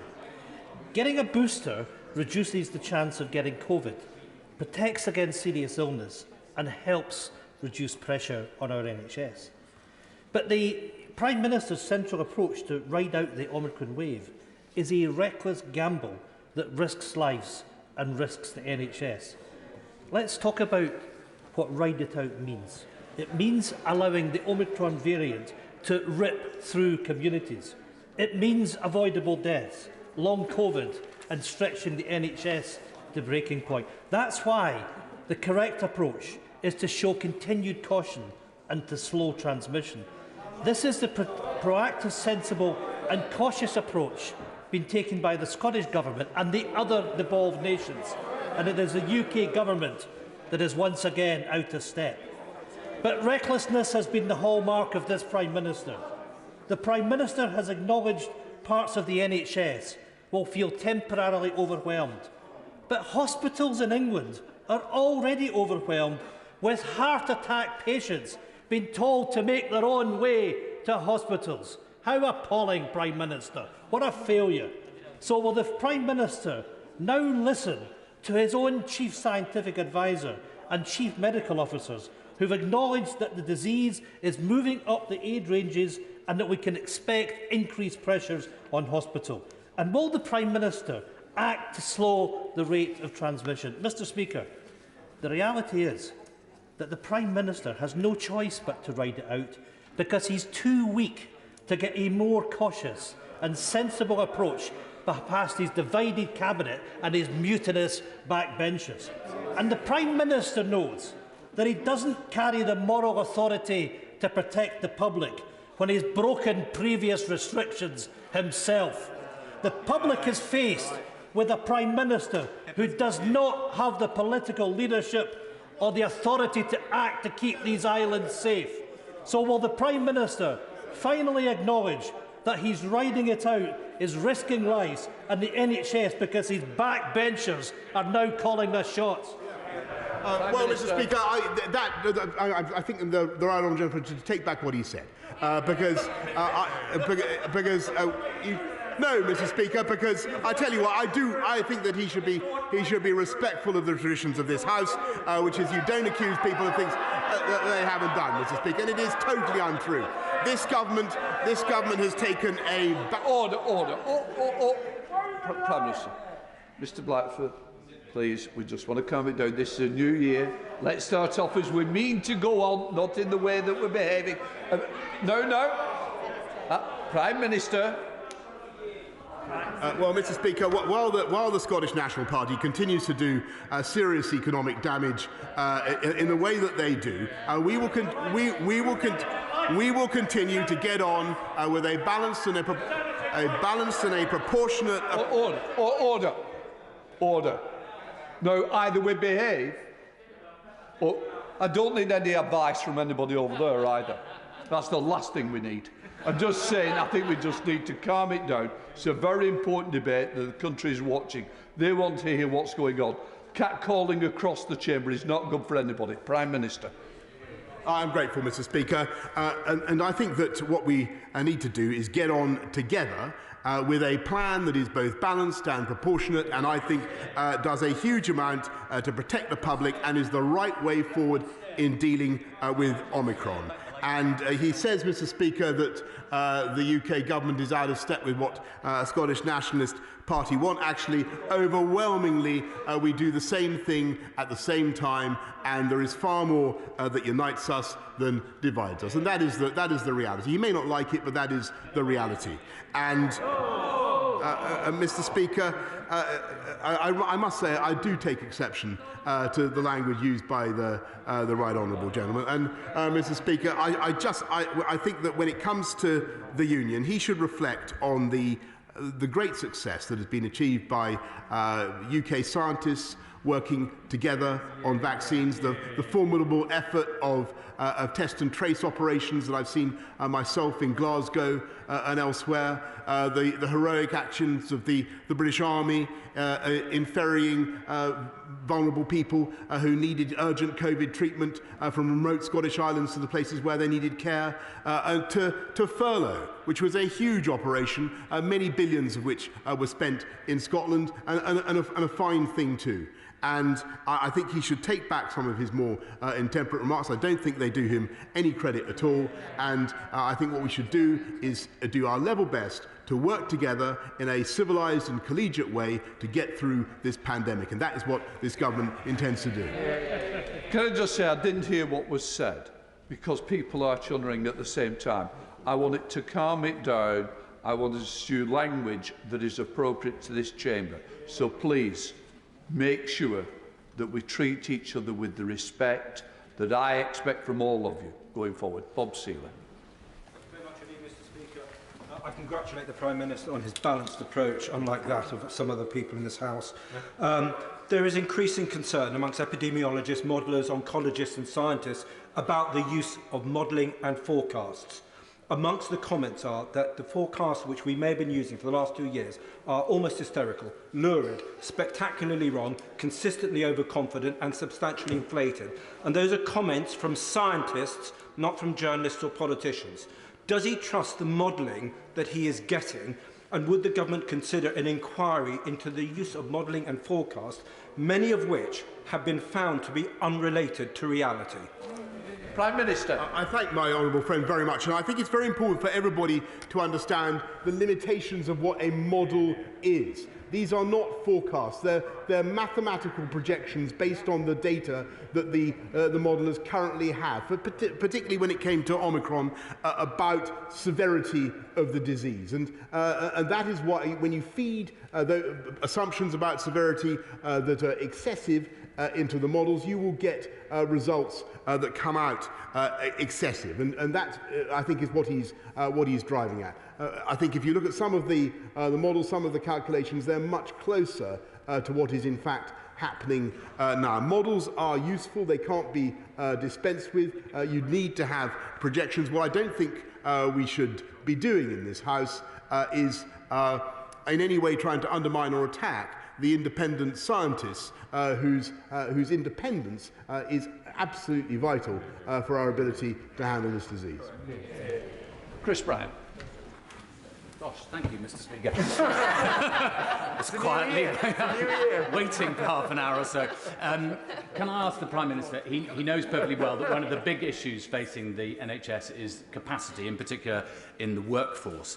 Can I just make some very simple suggestions that could have an effect very, very quickly? First of all, to reward people for staying on in the NHS right the way through to retirement, to reward people for returning from retirement, to make sure that we deal with the gender pay gap, because that's what's making it very difficult for many women to stay on in the profession, provide sabbaticals so that people don't burn out in the profession, and finally deal with the problem of overtime, which is now barely worth doing for lots of doctors and nurses. If we increase that, maybe we'll be able to increase the capacity and be able to save many more lives.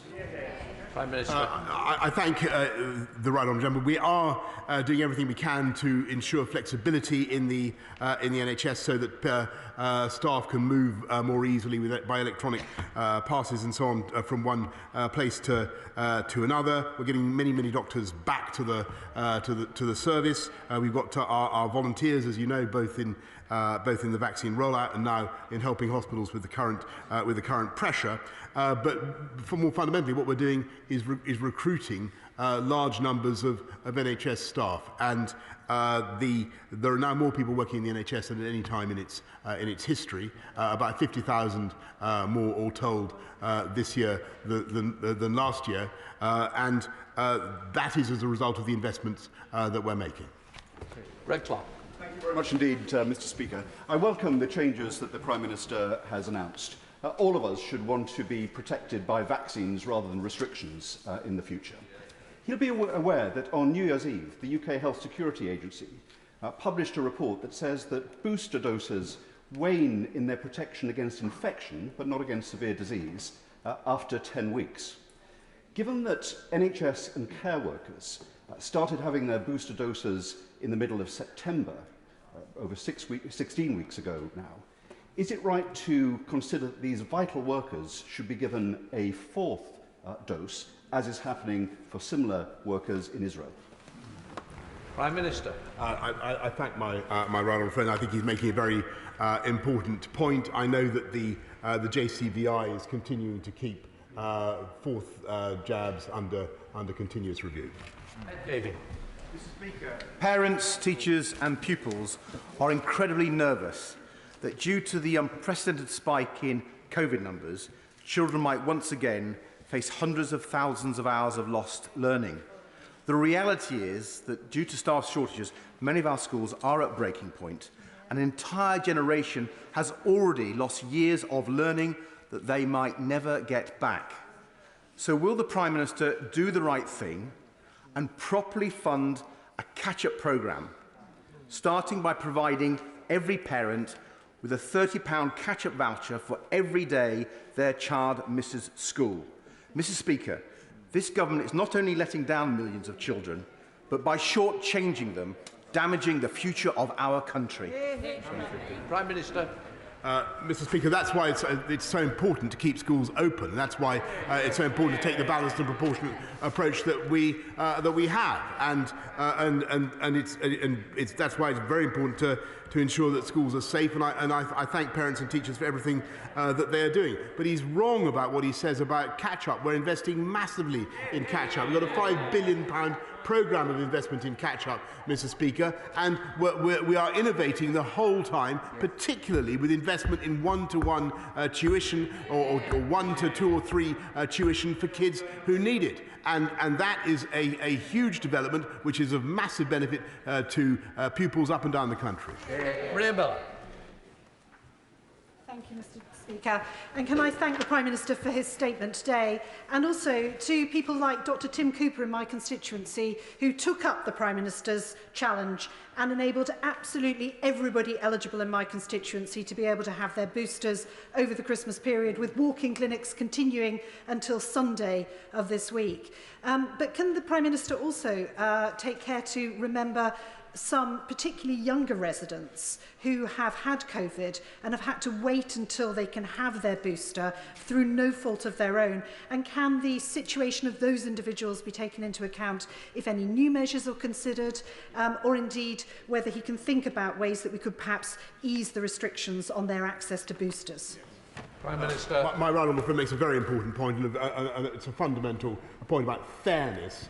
So I think, and it was raised with me last night in the press conference, I think by one of the public questioners, it wouldn't be fair to insist on boosters as meaning that you've been vaccinated until young people in particular have had a chance to get boosted.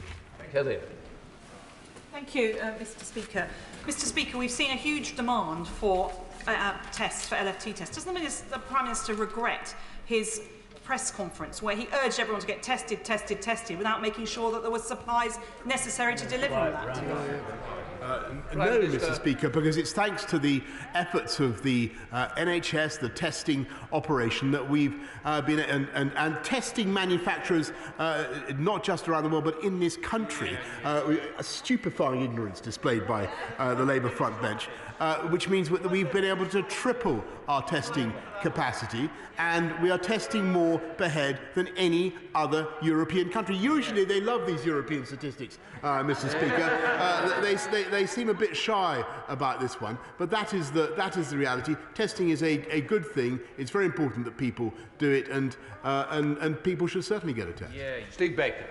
Mr. Speaker, and I've certainly disagreed occasionally with my right honourable friend in the course of this crisis, but I also certainly credit him with doing his very level best to preserve freedom and lives and prosperity in this country. But he'll know, as I know, that the public are now yearning to know when we're going to get back to the old normal. Investors need to know, the wider public need to know, and every business person in the country needs to know when the sword of Damocles won't be hanging over them of further restrictions. Will he please bring forward a plan to get back to the old normal? Prime Minister. Well, I thank my right honourable friend that the plan is the one that we have in place, and it is to get on with Plan B. And there will be a review point, as he knows. It expires, as he knows, on the 26th of this month, the Plan B measures. But by then, we hope to have greatly increased the already extraordinarily high number of people in this country who have not only been vaccinated, but who have been boosted. Now, the number of people who have been boosted in the UK is currently 34 million, Mr. Speaker. There are a further 9 million that we need to reach, but we've already offered, as I said to the House before Christmas, our plan was to double the speed of the booster rollout, which we did. We've offered a slot to everybody, every eligible adult got a slot before New Year. What we need to do now is increase that number of boosted members of the population, and then as Omicron blows through, and it is very much my hope and belief that it will, I do believe that we will be able to get back to something much closer to normality. That doesn't mean that there won't be further challenges, but I think that life will return to something much, much closer to normality. It won't be necessary to have the restrictions that we currently have in place. Business, investors will have all the confidence that they need. But to be frank, Mr. Speaker, you're already seeing huge investments in this country because of the approach that we've taken. I think I need to help a little bit. Prime Minister, I am here not that way to help us all. Yeah. But the other thing I would say is, I don't want to keep you here forever, but with a lot of people who are standing who do want to hear from you. So it might be easier for yourself if you could shorten some of the answers. Joanna Cherry. Thank you, Mr. Speaker. At Prime Minister's questions, my honourable friend, the member for Dweever Merioneth, very movingly raised the plight of care home residents who've been left without visits from their loved ones during the pandemic, especially care home residents with dementia. The Joint Committee on Human Rights have repeatedly raised our concerns about care homes implementing highly restrictive visiting rules, potentially contrary to the government's own guidance and in contravention of the human rights of residents and loved ones. And we've recommended that proper individualised risk assessments be carried out in all cases. Now, I noted the Prime Minister's sympathy for the plight of my honourable friend and her mother. But can he tell me this? What specific steps will his government take to make sure that visiting restrictions are proportionate across the board? Prime Minister. I thank her very much, and I want to repeat my sympathy for all those who need to visit people in care homes and for loved ones in care homes who are desperate to be visited. We have the system in place which does allow for unlimited duration visits for 3 nominated persons, as I said, which is an improvement if she remembers on where we were at earlier stages in this pandemic. But what we want to do is continue with a balanced and proportionate approach. Doesn't allow the disease to get back into care homes in the way that it did, and the faster we can get through Omicron, the quicker we'll be back to normal. We congratulate him on his knighthood, Sir Robert Battle. Thank you, Mr. Speaker. I'm sure we will, on this side of the House, warmly welcome my right honourable friend's statement. And I've had the honour of joining an army of volunteers at my local vaccination hub over Christmas to help get people jabbed now. Thousands of people every day. It's been a huge privilege. My local hospital, the Great Western Hospital, has declared an internal critical incident. I would be extremely grateful to him and his colleague, the Health Secretary, to receive maximum assurance that the leadership at that hospital will get all the support they need in order to maintain those essential services for the people of my constituency and beyond. Prime Minister. Yes, Mr. Speaker, and I echo your congratulations, of course, to my right honourable friend. And the hospital he mentions will get every support throughout this difficult period, and we will do everything we can to engage with my right honourable friend on the issues he raises. But that support is made possible, as I told the House, through the funding we're putting in. Janet David. Thank you, Mr Speaker. I wonder, Mr Speaker, if the Prime Minister would take the opportunity and to join me in thanking the Welsh Labour Government for sharing 4 million tests with England. Prime Minister. Actually, Mr Speaker, the UK government has supplied tests to the whole country, but we're very, very proud to collaborate with people and testing organisations across the country. Robert Jenrick. Can I thank the Prime Minister, whose judgment was proven to be absolutely correct over the holidays. As a parent, the wearing of a mask at school may seem a small price to pay to ensure that your kids are back in the classroom getting the vital face-to-face teaching that they deserve. But it isn't cost-free. It does affect the quality of teaching and the well-being of our children. So what assurance can my right honourable friend give me and parents across the country that this measure will be constantly reviewed and will only last as long as absolutely necessary? I can give him a categorical assurance, Mr Speaker, that masks in schools will not last a day more than we need them. Abdul Khan, go on. Thank you, Mr Speaker. Winter is always a difficult time for the NHS, but we are now in an unsustainable situation. Last night, 17 hospitals across Greater Manchester announced that they were suspending non-urgent surgeries due to the impact of COVID-19. And at least 10 trusts across England have already been forced to declare critical incidents since Christmas.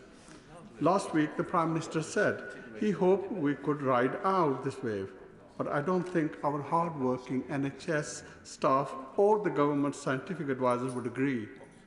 What additional steps will he now take to ensure Greater Manchester's hospitals do not become critically overwhelmed? Prime Minister.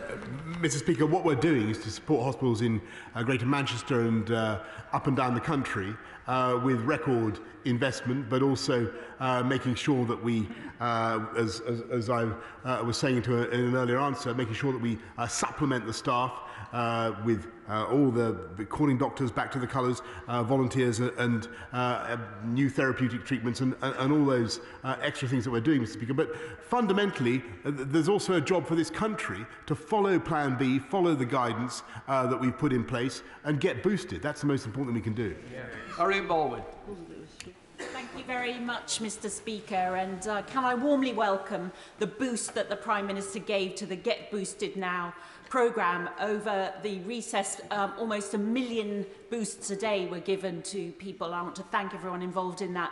Also welcome the leadership the PM showed on the COVAX facility and making sure that vaccinations have been spread around the world. Is there more that we can do, given the risk of variants emerging in places where vaccination rates are not as high as in the UK, to boost vaccination rates around the world?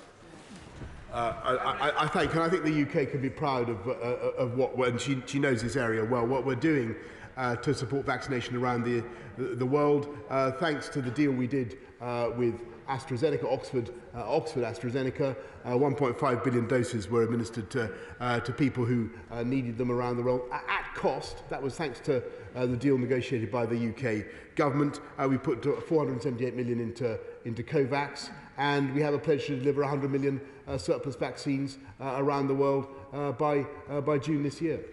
Kim Blackbeard. Thank you, Mr Speaker. Throughout the pandemic, people in education have worked heroically to keep our schools open and children learning, but they are struggling. I spoke to a head teacher in my constituency this morning who is currently working as a school caretaker, receptionist, classroom teacher and COVID tester.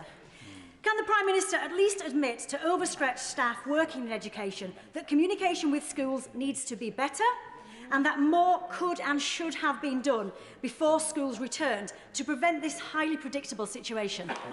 Prime Minister. Well, Mr. Speaker, I share what she said about the amazing work that's being done by teachers and schools up and down the country. And I've been to many of them, and they've done incredible things to make their schools COVID compliant, to protect against infection, and they've done a fantastic job. We communicate with them the whole time, and my right honourable friend, the Secretary of State for Education, I think has done a formidable job of interacting with teachers, with parents, and trying to get our messages across. And I know that she'll want to be in the chamber for the statement that my right honourable friend is about to make. Andrew Percy. Thank you, Mr. Speaker. In their critique, I think the opposition front bench forgot about the 50,000 hospital beds they cut when they were in power, including closing entire wards at Goole Hospital. But I digress, Mr. Speaker. Can I remind the Prime Minister of the important role volunteers are undertaking in the NHS at the moment, particularly those in services such as the ambulance service, who will be attending more and more jobs in the coming weeks and months to support our NHS. And given we're going to be relying on our NHS to quite rightly keep the economy open, can I ask him to look closely at possible future reward and recognition payments to our NHS staff for the extra efforts they'll be making this winter? Prime Minister. I thank him very much, and he's making an incredibly important point about the record of the opposition, because the pressure on the NHS, the pressure on the NHS is caused by the limit to the number of beds that we have, only about 100,000, and Mr. Speaker, that is why this government is getting on with building 40 more hospitals. Yes, we are. Yes, we are. And that's why we're recruiting 50,000 more nurses, Mr. Speaker, and they opposed a lot of it. Henry Ben. I think. Henry. I do apologise, Mr. Speaker. Up until now, the advice to care homes has been that if someone tests positive with a PCR test, they should not be tested using a PCR or a lateral flow test for 90 days, unless they develop new symptoms during this time, in which case they should be retested immediately using a PCR test. Given the changes to the testing arrangements he has announced today, does this advice still hold? Yeah, good question. No, it doesn't, Mr. Speaker, and I'll make sure that he is advised on the new arrangements. David Boris. Thank you, Mr. Speaker. Mr. Speaker, the Morecambe Bay Health Trust has been overwhelmed recently, with people in effect bed blocking because they can't get back into the care homes. I know that we're putting tents on car parks. I've seen that on the news. I would like to say in a very helpful way, do you not think it would be right to enact in areas like mine, more sort of rural areas going north, the big Nightingale centres like we had in Preston? Prime Minister. I'm very grateful to my honourable friend, but actually what we're doing is making sure that we support hospitals up and down the country who are facing the pressures he describes, not just with more staff, but also with more facilities, with on-site Nightingales, as I said in my statement. Kirsten. Thank you, Mr. Speaker. My honourable friend, the member for Eastern Bartonshire, along with the honourable members for Chatham and Aylesford, Bradford West and North East Fife, all of whom have been affected by the lack of proxy voting and remote participation, have jointly written to the Leader of the House seeking the reintroduction of remote provision. Clearly, this is not just a COVID issue, but we can certainly see now how much it's needed. And it matters because, as things stand, Parliament is excluding MPs and disenfranchising their constituents. So will the Prime Minister throw his weight behind their calls to modernise and ensure that no member is prevented from fully representing their constituents? Prime Minister. I'm grateful to Honourable Lady, and I think I should speak for everybody here. What we want to see is the House getting back to normal business as fast as possible, and to that end, I think I suggest that everybody follows the guidelines and get boosted. Steve Bryan. Very much, Mr. Speaker. The Prime Minister deserves real credit, I think, for his recent decisions in respect of COVID. He's followed the evidence, but he's also taken, I think, the wider view of our society and our economy, which has to be right. In my opinion, England is not out of step with Scotland and Wales. They're out of step with us. Yeah. Can I ask my right honourable friend to also, though, take the long view? Because it's increasingly clear we're a long way from learning to live with COVID, but we also have an NHS on a permanent war footing, and that's not sustainable. So what is the long-term plan for living with COVID in 2022? And could that include any changes to mandatory isolation and test and trace, as, for instance, we see different isolation dates in the US and Germany to here in the UK? Minister. I'm grateful to my honourable friend. We will continue to keep isolation timings under review. We don't want to release people back into society so soon that their workplace, they just infect all their colleagues. That would not be sensible. But as I said in my earlier answers, Mr. Speaker, I do think that we have a good chance of getting through this difficult wave and getting back to something like normality as fast as possible. And it is important that that Omicron seems to provide some sort of immunity, for instance, against Delta. That may be a positive augury for the future, Mr. Speaker. Gavin Jones. I thank the Prime Minister for his statement. It is announced that those testing positive for the lateral flow test will no longer have to go for a PCR test, but there will be down to the individual to actually inform the government of the result. Can I ask what percentage you think will do that, more importantly, that won't do that? Yeah. And as PCR tests are important for analysing the genome of the virus, what effect will that non-reporting have on our ability to actually look at new variants which will develop? I'm grateful, but I must say that throughout this pandemic, there has been the public who have continually surprised on the upside with their determination to take this seriously, Mr. Speaker, and a very, and rather than undermining confidence in them, a very, very high proportion of them continue to do the right thing, and I believe always will. Carper. Very much, Mr. Speaker. Can I press the Prime Minister on a couple of previous answers? He will know that he's obviously come to the House today to extend Plan B restrictions for a further 3 weeks. He'll also know that the Chief Scientific Advisor said that COVID is going to be with us forever. We're going to have variants forever. So can I press him on his answer to our Right Honourable friend, the member for Maidenhead, about an exit strategy?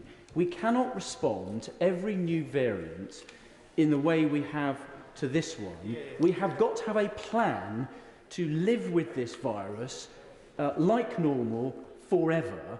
When is he going to set that plan out in this House so that we all know where we stand? Prime Minister.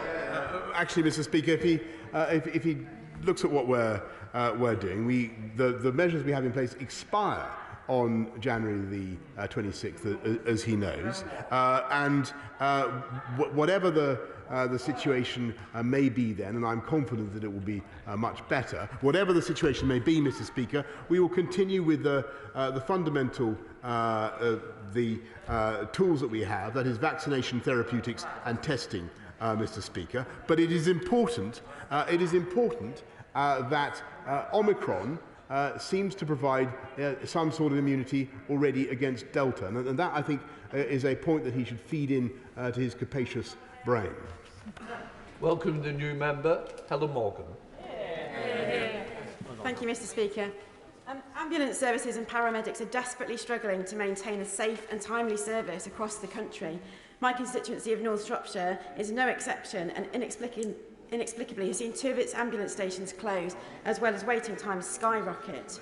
With the crisis and emergency care escalating, will the Prime Minister commit today before this House to supporting my call for a full and proper review of ambulance services by the Care Quality Commission? Prime Minister. Mr. Speaker, it's very important everybody should get the ambulance service that they need, and that's why we're investing 55 million more, and that's why there are 500 people more on the ambulance staff than there were in 2018. Michael Fabricant. Mr. Speaker, is my right honourable friend aware that the eyes of the world are literally upon us, with the New York Times and newspapers in France, Germany and Israel, among others, talking about the Prime Minister's bold initiative in sticking to Plan B and recognising that Omicron is less serious than previous variants. They say that Britain was the first to recognise that we were the first to start a vaccine programme in Europe, and also the largest testing programme in Europe. And I ask my right honourable friend, will he still, however, maintain a watching brief on other variants? Because there may be more serious variants in the future. We just don't know. And would he also take this opportunity again of correcting what the Deputy Leader of the Opposition said and say that we are not cancelling any cancer operations? Yes, indeed, Mr. Speaker, and I really think that she should withdraw that, because it is not. She did say that, Mr. Speaker. She did say that, and it was totally. She did. It was totally untrue. But, Mr. Speaker, it's because we are the most boosted, the most tested, and because we have the most antivirals of any European country, that we're able also to be the most open. And that is thanks to the efforts of this government, but hundreds of thousands of people up and down the country, millions of people who are doing the right thing. Sarah Sultan. Oh, completely forgot. Thank you, Mr. Speaker. NHS workers say they are broken, they're overworked, exhausted and undervalued, pushed to the brink before the pandemic, now abandoned by the government. So will the Prime Minister listen to workers and trade unions and actually support NHS staff by protecting doctors and nurses who treat COVID patients by giving them FFP3 masks and properly rewarding them, not with caps or pay rises that are actually pay cuts when you take inflation above 5% into account, but with a genuine pay rise of 15%, making up a decade of falling pay. And if he asks how are we going to pay for it, he can look at the £37 billion put towards the privatised test and trace budget. Mr. Speaker, you know, I really think that she should listen to what's actually going on in this country today.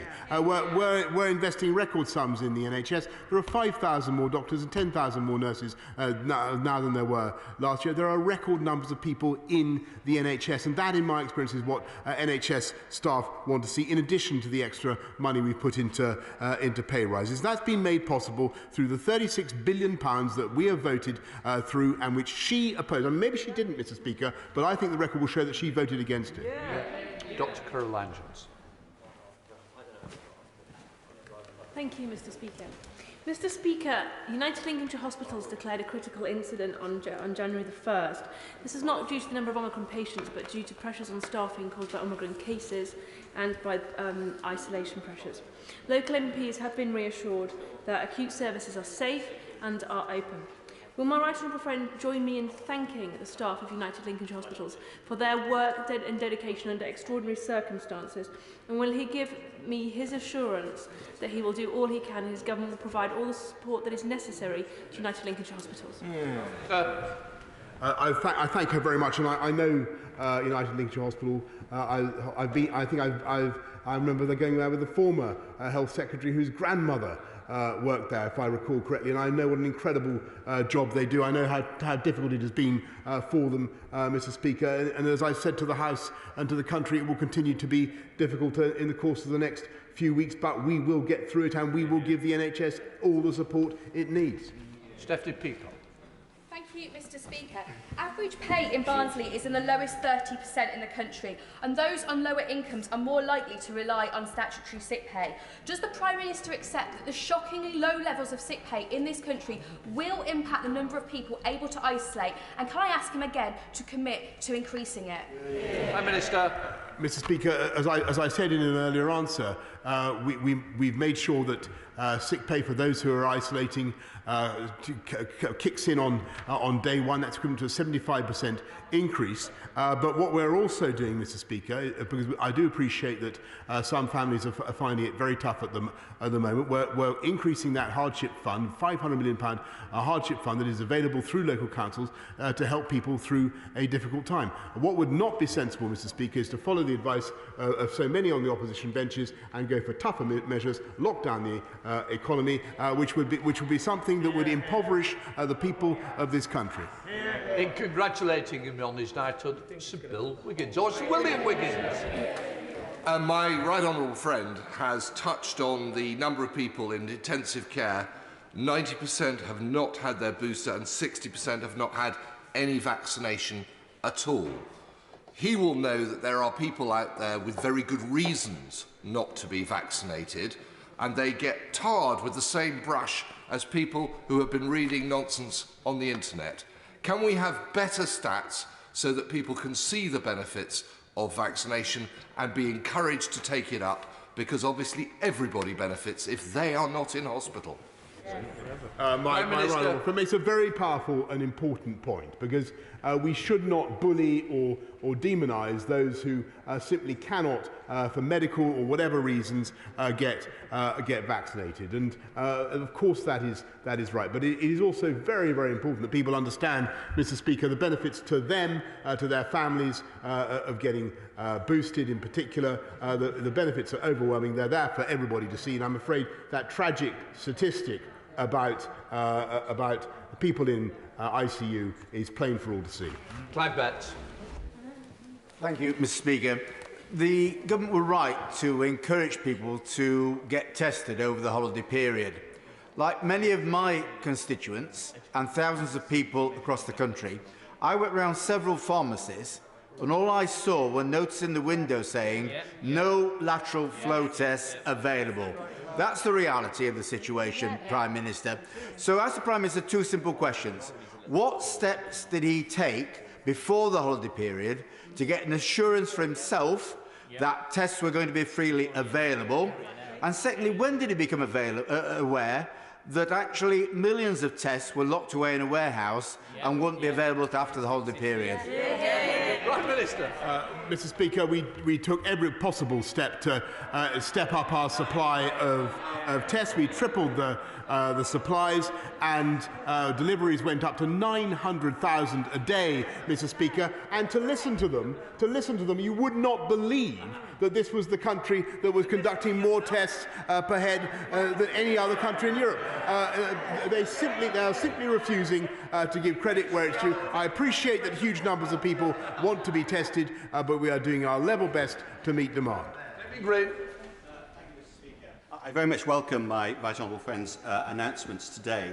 One of the best things we could do, both for public health and for our hard-pressed hospitals, is to make sure that the small but significant number of people who refuse vaccination altogether are persuaded of the error of their ways. So can I ask him to redouble the government's efforts? Some will no doubt be completely misguidedly recalcitrant, but I believe that the vast majority are persuadable. So whether through education or advertising or anything, frankly, this side of coercion, can he redouble the government's efforts to persuade those who are unvaccinated to take the jab? Minister. He's quite right, and that's why we're enlisting the help of community leaders up and down the country, anybody who speaks with authority in communities, to get that message across. And that's why the Vaccine Task Force, as I recall, spent £675,000 on outreach to hard-to-reach groups. And what did the party opposite say? They said the funding couldn't be justified. Sammy Wilson. Mr. Speaker.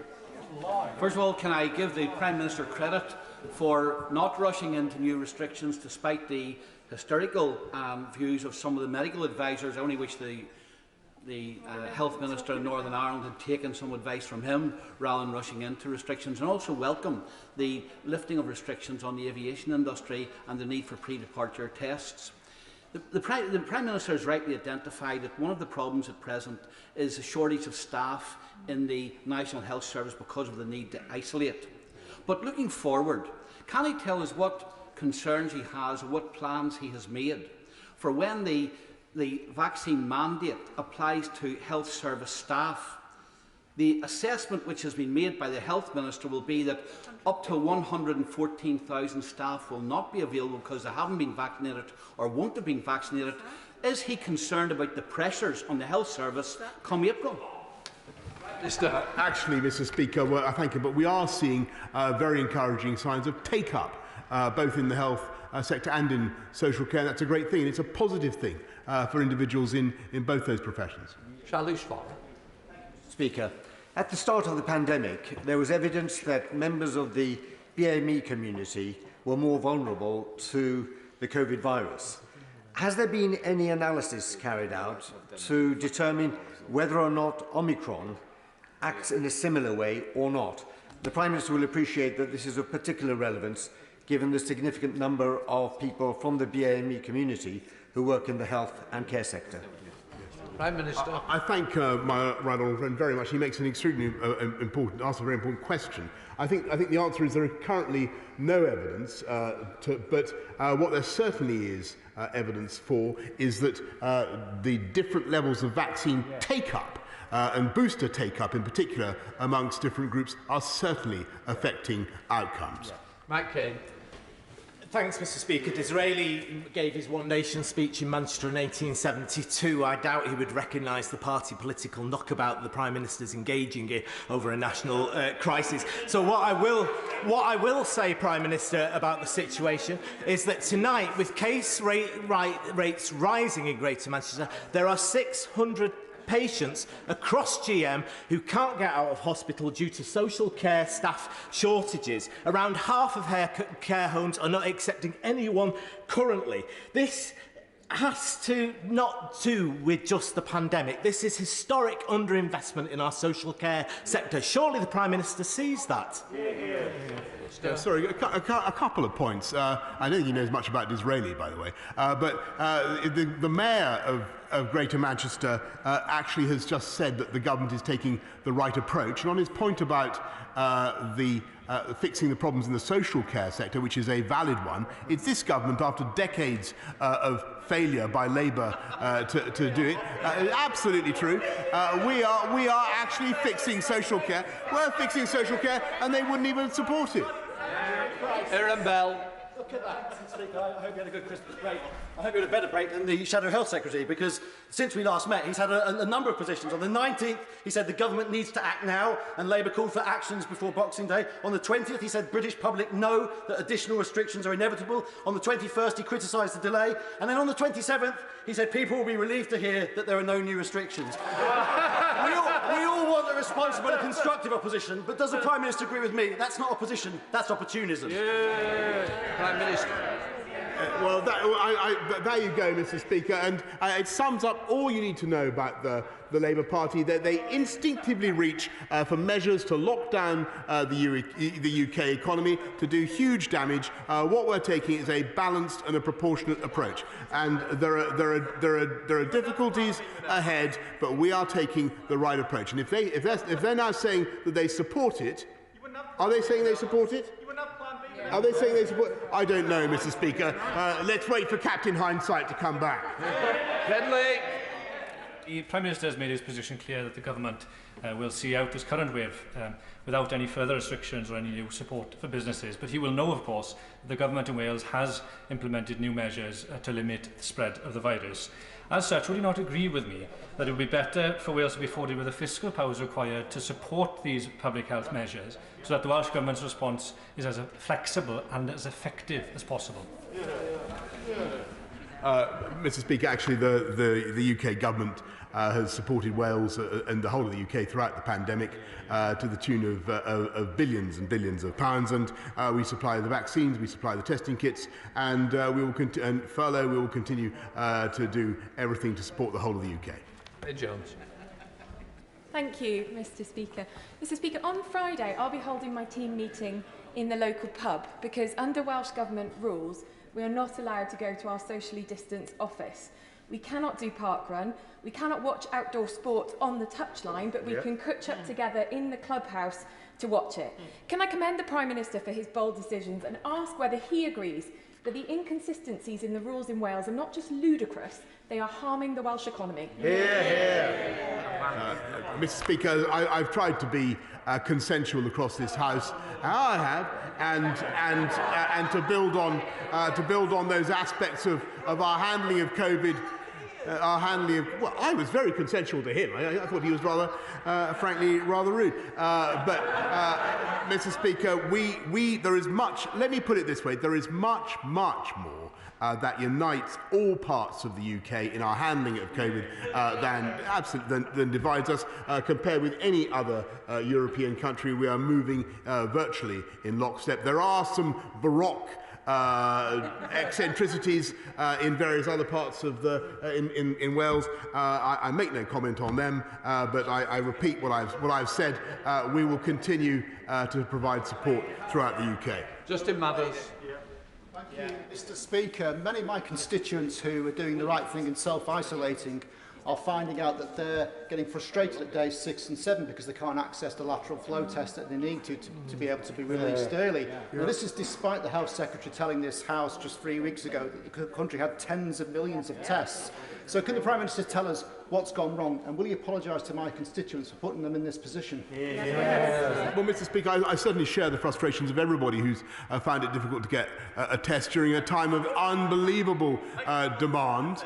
And what we have done, we have taken responsibility by tripling supply and creating our own homegrown UK lateral flow testing and manufacturing capability, of which the Labour front bench was in unbelievable ignorance when this debate began. Earlier this week, the Lincolnshire hospitals declared a critical incident, and no doubt people in Lincolnshire thought that they were being overrun with COVID. But the Lincolnshire MPs were told yesterday by NHS officials that out of all the intensive care beds in Lincolnshire, only 2 were taken by people because of or with COVID. And although there were large numbers of staff absences, a quarter of them were accounted by staff being absent because they were isolating.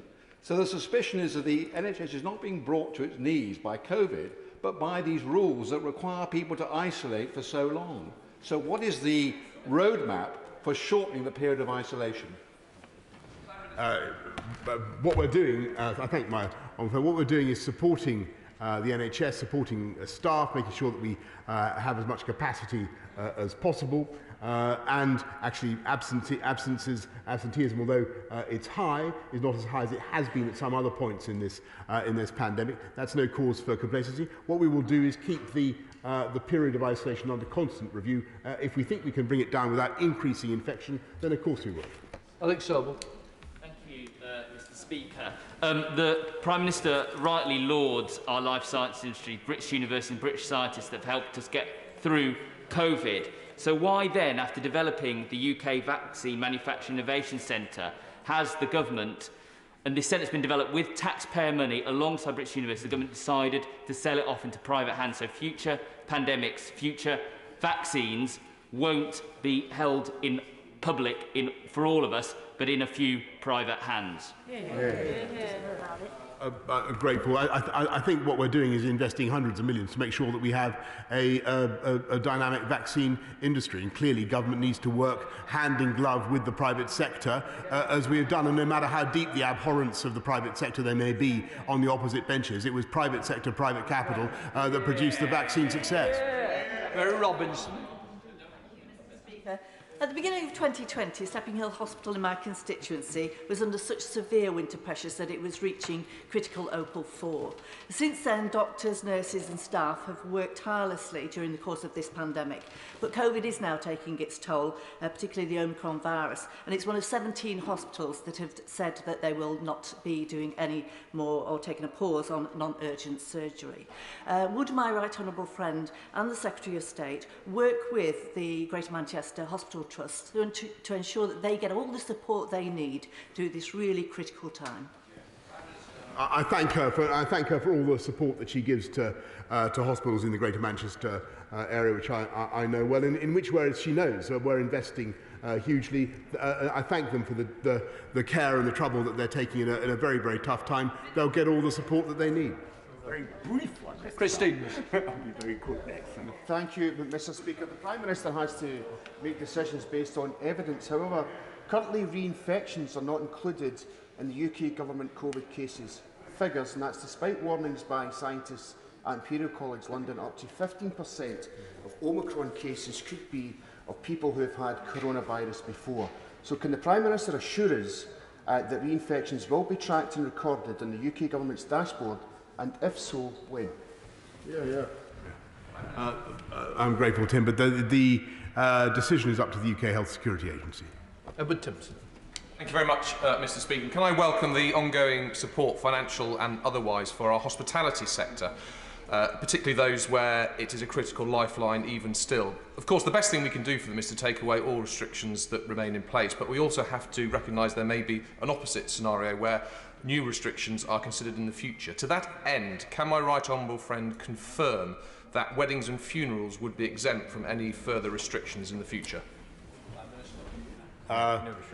Well, there are no restrictions on them at the moment, Mr. Speaker, and that's certainly the way we wish to keep it. Matt Weston.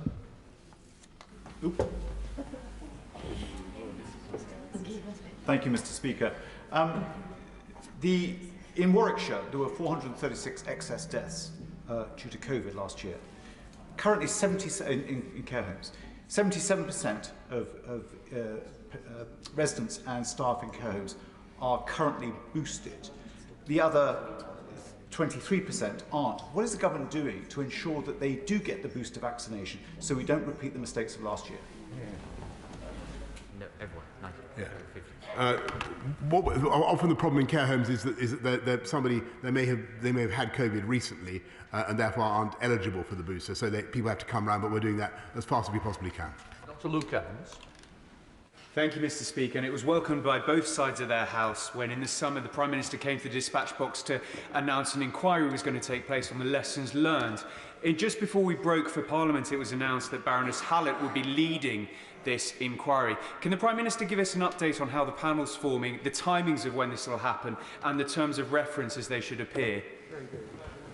I thank him. Under the Inquiries Act, as the House knows, it's up to the chair of the inquiry to begin framing the terms of reference herself. Reeves. Thank you, Mr. Speaker. Like members across the House, many pharmacies in my constituency are out of stock of lateral flow tests, and when you try to order online, it says that none are available.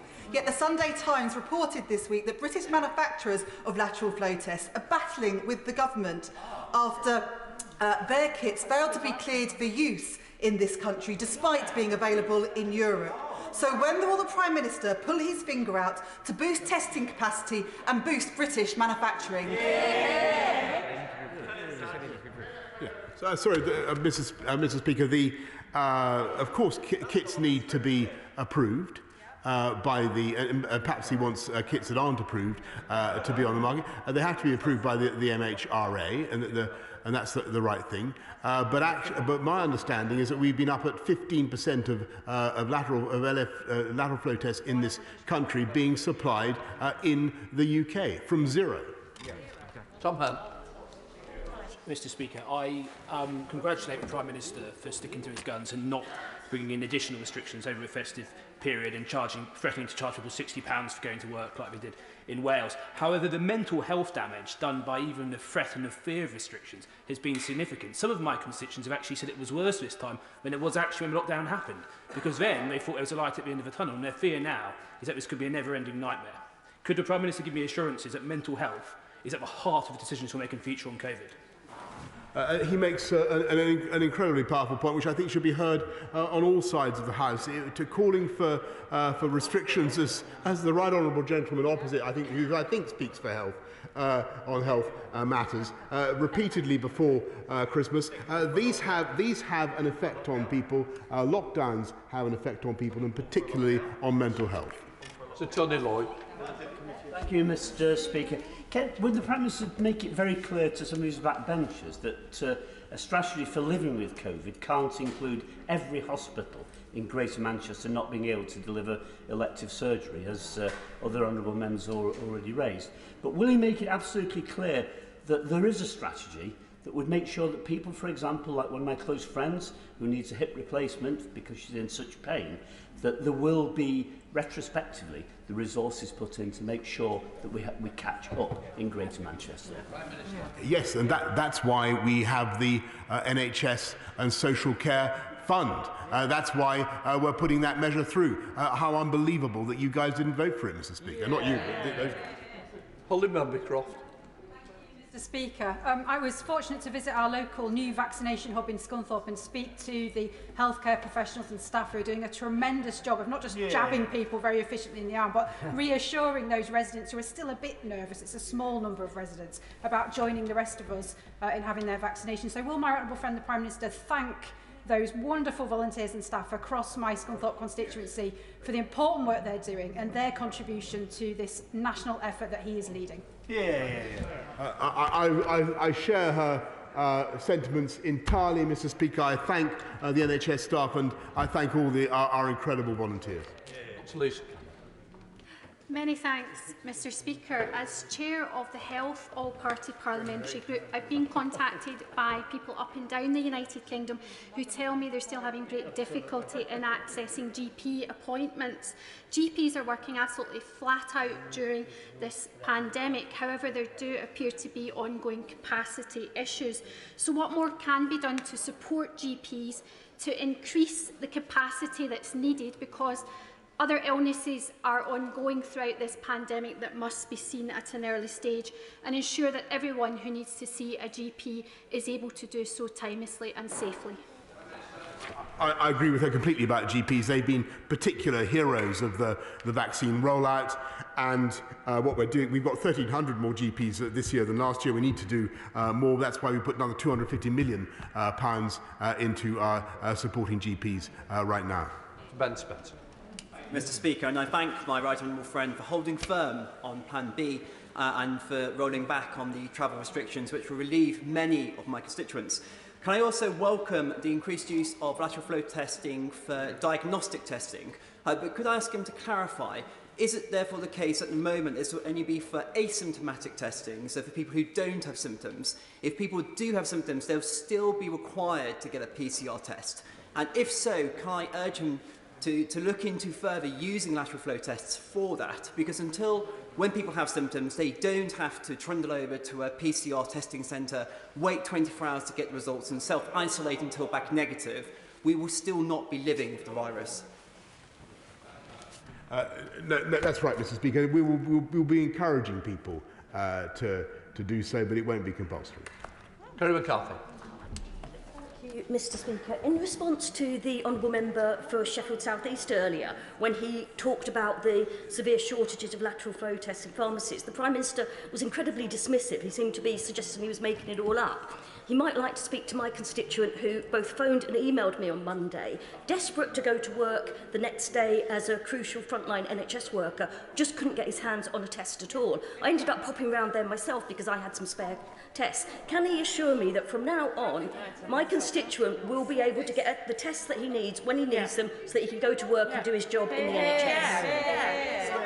Mr. Speaker, she really mustn't misrepresent what I said. I began by saying that I shared the frustrations of people up and down the country who have been unable to get the tests that they wanted. I also pointed out that we had a huge demand for tests, that we were doing our level best to meet, that we tripled supply, that we were making them in this country on a scale never seen before, and that we're doing more testing than any other country in Europe, and those are positives. But I fully accept that it's been difficult for people to get tests, but we are stepping up supply the whole time. Please do that. Thank you, Mr. Speaker. Representing a constituency with a very international outlook, I warmly welcome the changes to the travel regulations. My constituency is also very dependent upon commuters coming into central London. Certain businesses are suffering with the work from home guidance. Can my right honourable friend assure me that we will drop the work from home guidance at the earliest possible opportunity? We will do so, Mr. Speaker, whenever it is safe. But the measures, as she knows, expire in any event on January the 26th. Florence. Thank you, Mr. Speaker. Parents of children who are primary school aged with disabilities will have been disappointed not to hear about the rollout of the vaccine for 5 to 11-year-olds within the statement. 2 Putney parents have written to me this week, one with a child with cystic fibrosis and one with Down syndrome. So they've been shielding since March 2020. They're desperate to leave shielding. They really want the vaccine. They can't get it. Could the Prime Minister say more about when the vaccine will be rolled out for children who are vulnerable, who are 5 to 11? Yes, we've accepted the advice of the JCVI for at-risk 5 to 11-year-olds, and we'll be rolling it out later this month. Thank you, Mr. Speaker. I welcome the announcement of no new restrictions and the changes to testing for travel, which makes it far easier and cheaper for families to go abroad. But many immunosuppressed people in Redcar and Cleveland are unsure about what they should be doing in the face of Omicron. Can the Prime Minister give a message to those who were previously shielding? I'm grateful to my honourable friend, and he's raised the issues of the immunosuppressed before, and I understand the points he makes. We've contacted 1.3 million of them, Mr. Speaker, with a view to giving them treatment with antivirals. Bill Lesterson. Thank you, Mr. Speaker. His answers about the shortage of tests would have more credibility if he were to support British manufacturing. When my honourable friend from Lewisham West asked him before about why it is that British manufacturers have not been given permission to make lateral flow tests and sell them in this country, but they have in the European Union, why is it that the European Union has given them permission, but the UK government hasn't? Would he perhaps find out the answer to that? Because this will both increase the supply of tests, which are in chronic short supply, as we've heard again and again this afternoon, and it is a great way of supporting the British economy and manufacturing in this country. Mr. Speaker, I'm afraid he's talking total nonsense, because there was no manufacturing capability at all in this country for lateral flow tests, and we now have the largest single manufacturing plant in Europe. Let me repeat that, because I don't think they knew this. The largest single manufacturing plant for LFD tests in Europe, in the UK. And of course, it's also important, Mr. Speaker, we are using them. It's also important that other manufacturers or manufacturers who want to supply lateral flow tests should pass the MHRA's tests. And I think that that's what the public would expect. For the digitally excluded, the need to go online to obtain a code to take to the pharmacy to obtain your lateral flow tests has proven a real barrier. Can the Prime Minister say what assessment the government has made of the extent of this problem and how it will be addressed? I think she's raising a very important point. We try to make sure that we help people by delivering tests, and many pharmacies, of course, are more than happy to do it without an online booking. Thank you very much, Mr. Speaker. Last summer, the respected senior journalist Paul Wall reported that the Prime Minister was accused of making empty promises to the British bioscience firms after it emerged that rapid COVID tests offered to NHS staff were manufactured by a Chinese firm. So is the NHS now buying British, or were the Prime Minister's words today about British manufacturing simply more hot air? I really don't think that the opposition front bench have been, or indeed any of them, they haven't got the faintest idea what's going on, Mr. Speaker. They haven't got the faintest idea. They have 6 or 7 different positions about lockdown. And they simply, they came into this statement this afternoon not even knowing that this country has the largest lateral flow manufacturing facility in Europe. They didn't know it. Mr. Cooper. Thank you, Mr. Speaker. In the statement, the Prime Minister indicated that. In his statement, the Prime Minister indicated that lateral flow tests would be given to 100,000 critical workers, but the National Railways alone employ almost double that number, and GPs and pharmacists in my constituency of St Albans are wondering why they have not been included as critical workers as well. Indeed, we could add supermarket workers to that list. So could the Prime Minister please explain where that number of 100,000 came from, because it seems at the moment as though it was plucked out of the air for yesterday's press conference. I understand the point that she makes, and I know that a lot of people will have jumped to the same conclusion that she has about what we could do. We've targeted the 100,000 that we have in mind. I mean, obviously, all the public sector has access to free tests, including teachers and everybody else. But what we wanted to do particularly was to ensure that those vital nodes like railway signalling hubs, other crucial like HGVs, that they had access to tests. Sam Terry. Mr. Speaker, I'd like to also thank the Prime Minister for heaping praise on the amazing team at Redbridge Town Hall, led by Dr Sedat in Ilford South, who managed on Christmas Day and Boxing Day to vaccinate 1,700 people, a phenomenal effort. But yet, Mr. Speaker, at the same time we hear that NHS workers across the country, in their thousands, are not at work because they can't get the tests that they need. So, Mr. Speaker, I would like to ask the Prime Minister, when is he going to sort it out? When is he going to prioritise having NHS and other frontline staff, like in transport, actually getting those tests prioritised? Mr. Speaker, he needs to get a grip, and he needs to get a grip fast.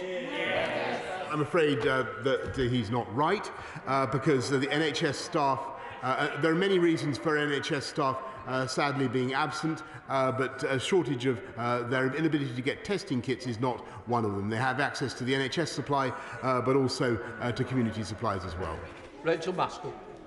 Thank you, Mr. Speaker. Letting COVID rip through our communities has come at such serious cost, placing new burdens on business, putting more risk on our health and care system, and also an unnecessary cost to lives. In York, the infection rates are on a par with London, apart from they are still rising sharply.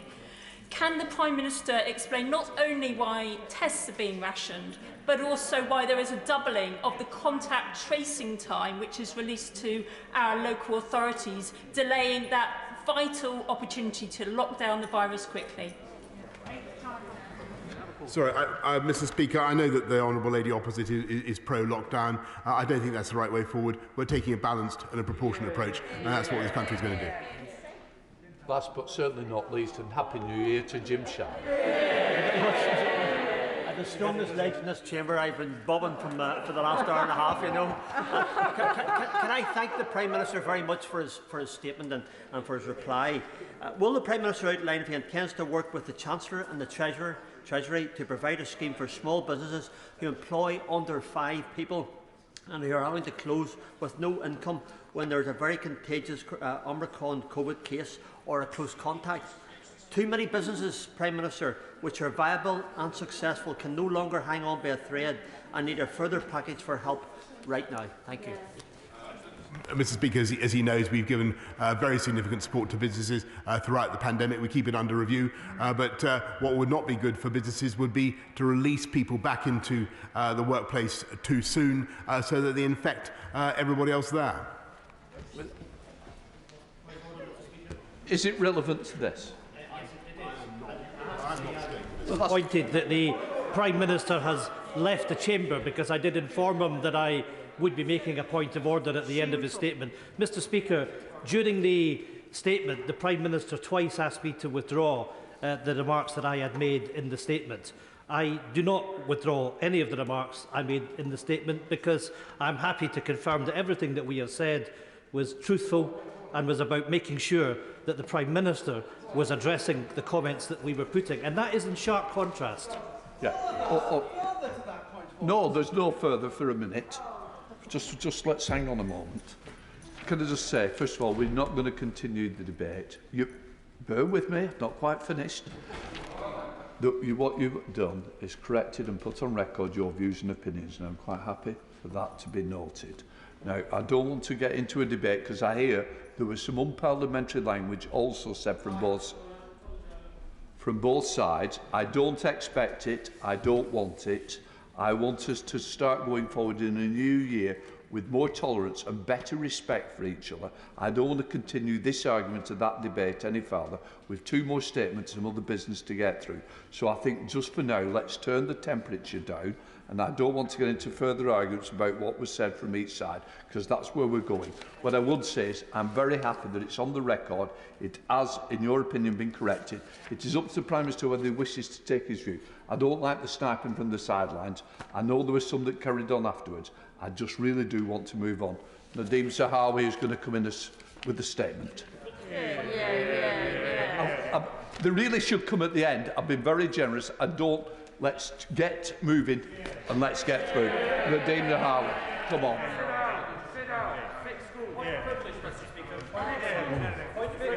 Point of order. I really don't want to go on. I better seriously be a point of order, because the last one wasn't. It was correction.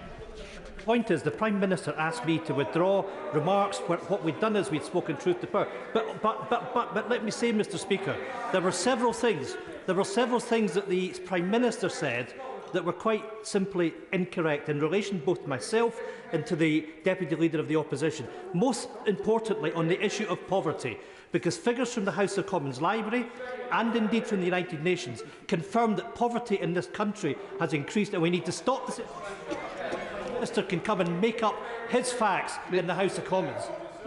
Can I just say to the Leader of the SNP, it's on the record, you've corrected it, I'm not going to continue with it. I am going to get on with the statement because this statement matters to all our constituents, and I'm not going to continue a debate that's already ended. Now we come to Secretary of State for Education. Thank you very much. Can I begin by wishing you and the whole House a Happy New Year, Mr. Speaker. And with permission, I'd like to make a statement regarding the return of all educational settings for children, students and staff. There have been a number of adjustments to the start of this term, and I'm grateful for the chance to update the House on what this means in more detail. Although we are beginning the transition from pandemic to endemic, COVID has undoubtedly been the greatest threat to our way of life since the Second World War. But just as we did then, we are going to get on with the job, Madam Deputy Speaker. I know that our teaching communities have been adversely affected by the Omicron variant, which is why I issued our recent call to arms, urging any teachers who have stepped away from the profession or who have retired to return, even if it's just for a few hours a week, so that we can keep children learning. And I'm very glad to say that we have already seen the first volunteers heading back to our classrooms, including, Madam Deputy Speaker, at least two of our own.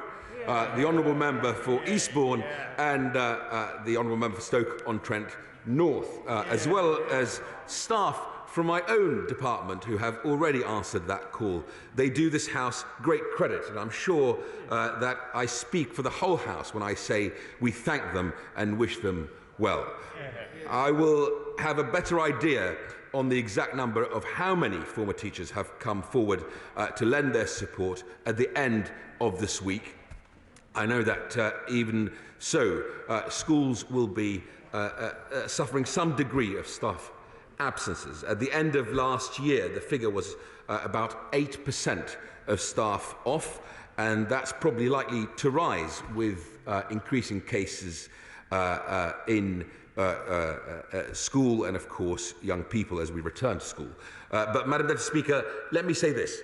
I have absolute faith in our teaching communities. Teachers, classroom assistants, nursery providers, heads and lecturers in all our education settings have worked miracles throughout this pandemic and continue to do so. To ease some of the burden, there will also be a short temporary break from Ofsted inspections during the first week of term as schools undertake on-site pupil testing. Ofsted will also encourage settings that have been hit badly by COVID-related staff absences to ask for a deferral in planned inspections. We will work with supply agencies to make sure schools can continue to function and that we prioritise children's learning in face-to-face and, of course, in the face of staff absences. Last November, we reopened the COVID Workforce Fund, and we are extending this to the February half-term to support schools that are facing the greatest staffing and funding pressures. But I'd just like to, right now, be crystal clear about one thing, Madam Deputy Speaker, and that is we must do everything in our power to keep all education and childcare settings open and teaching in person. Face-to-face education is the best way for children and young people to learn and develop. You don't have to be the Education Secretary, Madam Deputy Speaker, to know this.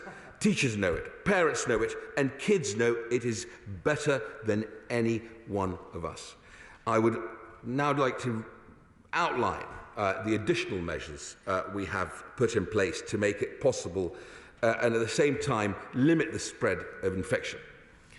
Madam Deputy Speaker, on the 26th of November, every single nursery, school, college and university were invited to order supplies of lateral flow tests and will have received their allocation of the 31 million tests in advance of their pupils, students and staff returning through a dedicated supply channel. Because of this, all our education and childcare settings were already well prepared for the start of this term. Because we know that one of the most effective weapons in our COVID arsenal is a robust testing programme, all secondary schools were asked to provide one on-site test for pupils at the start of term, and they're getting on with that job right now, and I thank them for it. All college and university students and all staff have been asked to self-test at home before they return to the classroom. Secondary, college and university students and education staff and childcare staff should then continue to test themselves at least twice a week. If any school or college runs out of testing kits, they can order more through the usual online ordering channel or call 119 to further receive advice and support for their supply. We continue to work closely with the UK HSA to maintain supplies for all our education settings. We continue to welcome international students to the United Kingdom, and universities stand ready to support any students who are required to quarantine on arrival. Overseas students should not worry because visa concessions remain in place for international students to allow them to study remotely until April 6th of this year. The best ways people can safeguard themselves and their families is by getting jabbed. The British public have responded magnificently, Madam Deputy Speaker, with around 60% having received all 3 jabs. We want to make sure that everyone gets vaccinated as soon as possible, which is why I have been urging parents to get the second doses for 12-15-year-olds that are now on offer.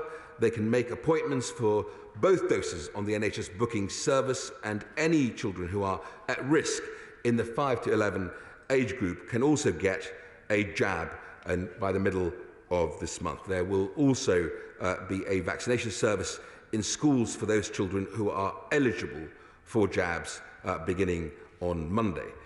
We have already delivered more than 350,000 carbon dioxide monitors, which settings have found extremely helpful in managing ventilation. Teachers have told us that they are finding, my apologies, Madam Speaker, the monitors helpful to manage ventilation, and in the majority of settings, existing ventilation measures are perfectly adequate for the job. For the very few cases where maintaining good ventilation is more challenging, we are sending out up to 8,000 air cleaning units from next week, alongside other protective measures such as testing, vaccinations and better hygiene. These will help to manage transmission and keep settings open. I'd like now to turn to the subject of face coverings. To keep as many people as possible learning in school and college and higher education, we have said that face coverings should be worn in classrooms and teaching spaces for pupils and students in Year 7 or above. We would not normally expect teachers to wear face coverings in classrooms if they are mainly at the front of the class delivering a lesson. Madam Deputy Speaker, I know this is something that people feel very strongly about, and some people have said that we are wrong to do it. As I've always, and I'm going to do this again now, follow the data. The UK SHA have said this will help reduce transmission at a time when rates of infection are so high with the Omicron variant. My department has also looked at some observational data from a sample of 123 schools where face coverings had been in use in the autumn term, and found that there was a greater reduction in COVID absence compared to those where students didn't wear face coverings. Obviously, it's not ideal. It's distracting for children at a time when they should be concentrating or listening to their teachers. I also know that it isn't great for any child's well-being, and I have commissioned staff from my department to conduct further research to better understand the negative impacts of face coverings on education, along with publishing the initial findings on this today. But I have to strike a balance, Madam Deputy Speaker, between the vital need to keep schools open and reducing the spread of infection. As the Honourable Member for Stoke-on-Trent North so rightly pointed out in his article for The Times, face masks, and I quote, are a price worth paying to keep kids where they belong in the classroom. So for the shortest possible time, and not a day more, that's what we will recommend. It is the sensible thing, the pragmatic thing, and a proportionate thing to do. I'll be reviewing this, Madam Deputy Speaker, on the 26th of January, when I hope that data will allow us to ditch masks in class. Our young people have put up with an awful lot over the past 2 years. By doing everything that has been asked of them, they will have sacrificed many of the things that all of us here took for granted when we were growing up. I am determined that whatever precautions we have to take now, we take them for the shortest possible time so that children can get back to life, the life they should be leading and the one that they deserve. We all owe it to this generation to give them the world-class education they deserve. For this reason, Madam Deputy Speaker, I commend this statement to the House. Yeah. Bridget Phillipson. Yeah. Thank you, Madam Deputy Speaker. Happy New Year to you and to the House. And I would like to thank the Secretary of State for advance sight of his statement. I'm glad that children are back at school this term, and I pay tribute to all the staff working right across education, whose commitment, dedication and hard work makes that possible. Labour wants children to be in school, learning together and playing together. Every day missed from school is a day they don't get back, either in their lives or in their learning. Last term alone, children in England missed over 10 million school days for COVID-related reasons. Over 1 million children have left secondary school since the pandemic began. Almost 2 million of our youngest children have never known a normal school year. That's why Labour has set out a clear, costed and ambitious children's recovery plan that would support our children where they've missed out, with school activities, breakfast clubs and small group tutoring. The government's plans are so limited and so inadequate that their own recovery chief resigned in protest. Madam Deputy Speaker, the way we get on top of this disease is to drive down transmission through vaccinating eligible children, ventilating our classrooms and testing regularly and frequently. But the steps the government have taken so far, the further details announced at the very last minute and in the House today, simply do not rise to the challenge we face. The Christmas break was an opportunity for the government to ensure that proper ventilation was in place in our classrooms, to get eligible children vaccinated and to ensure an ample supply of tests for families. On ventilation, 18 months back, in July 2020, SAGE considered a paper on the aerosol transmission of COVID. It recommended particular attention should be paid to planning for winter to ensure that spaces can be effectively ventilated without significantly compromising the thermal comfort of occupants. In July 2021, we were told that an air purifier trial, a pilot study, was underway in Bradford. But by the time the full report of that study is available, it will be more than 30 months since the government first ordered schools to close. How can anyone look at that timeline without concluding that for this government, our children are an afterthought? Meanwhile, at the weekend, we heard that a further 7,000 air cleaning units are to be issued to schools. Now, either that trial will tell us that those units are in fact a waste of money, or that for hundreds of thousands of classrooms, 7,000 is wholly inadequate for the challenge they face. Which is it, Madam Deputy Speaker? And while ministers take their time to decide, it's winter. Windows are open in schools across England and children are having to be wrapped up in their coats to learn. It is incompetent, complacent and inadequate. Our children deserve better.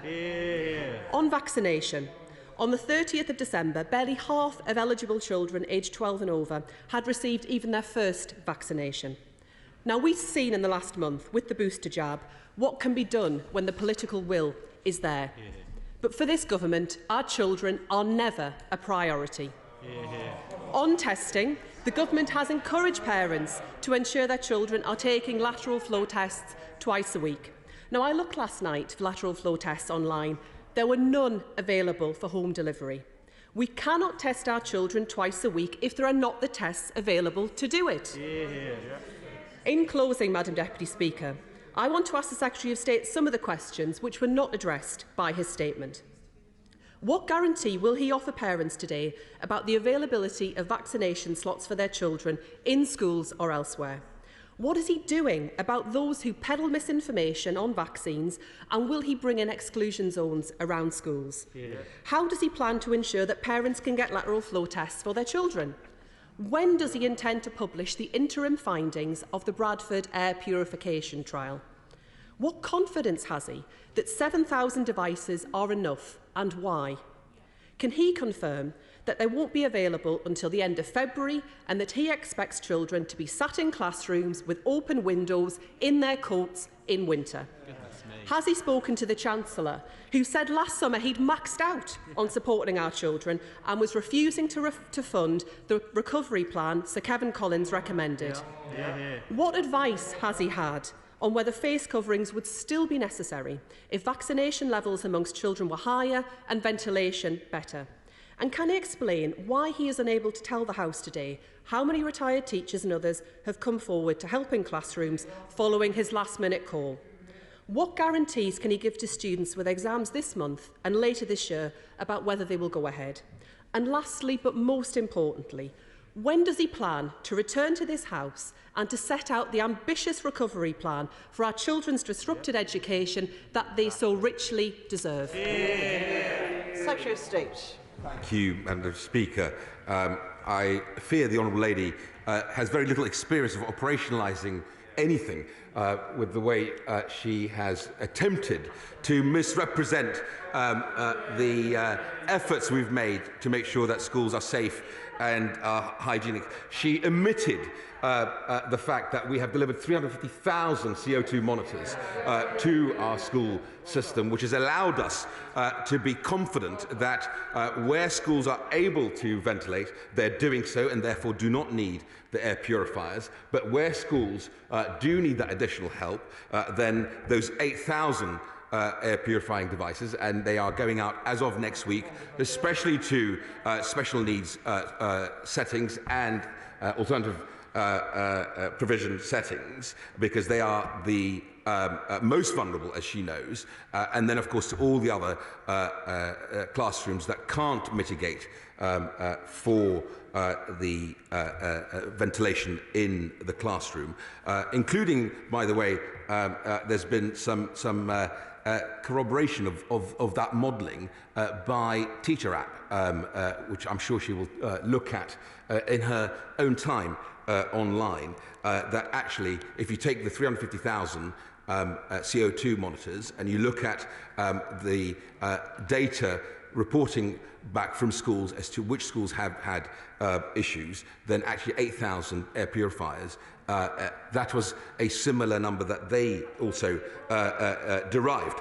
She asked about lateral flow tests, and she heard from the Prime Minister earlier that we've trebled the number of lateral flow tests going out from 300,000 a day to 900,000 a day, from 100 million a month supply to 300 million a month supply. But you know what? She chooses to just produce a testing infrastructure that is probably best of breed around the world in her response to my statement, which is unfortunate.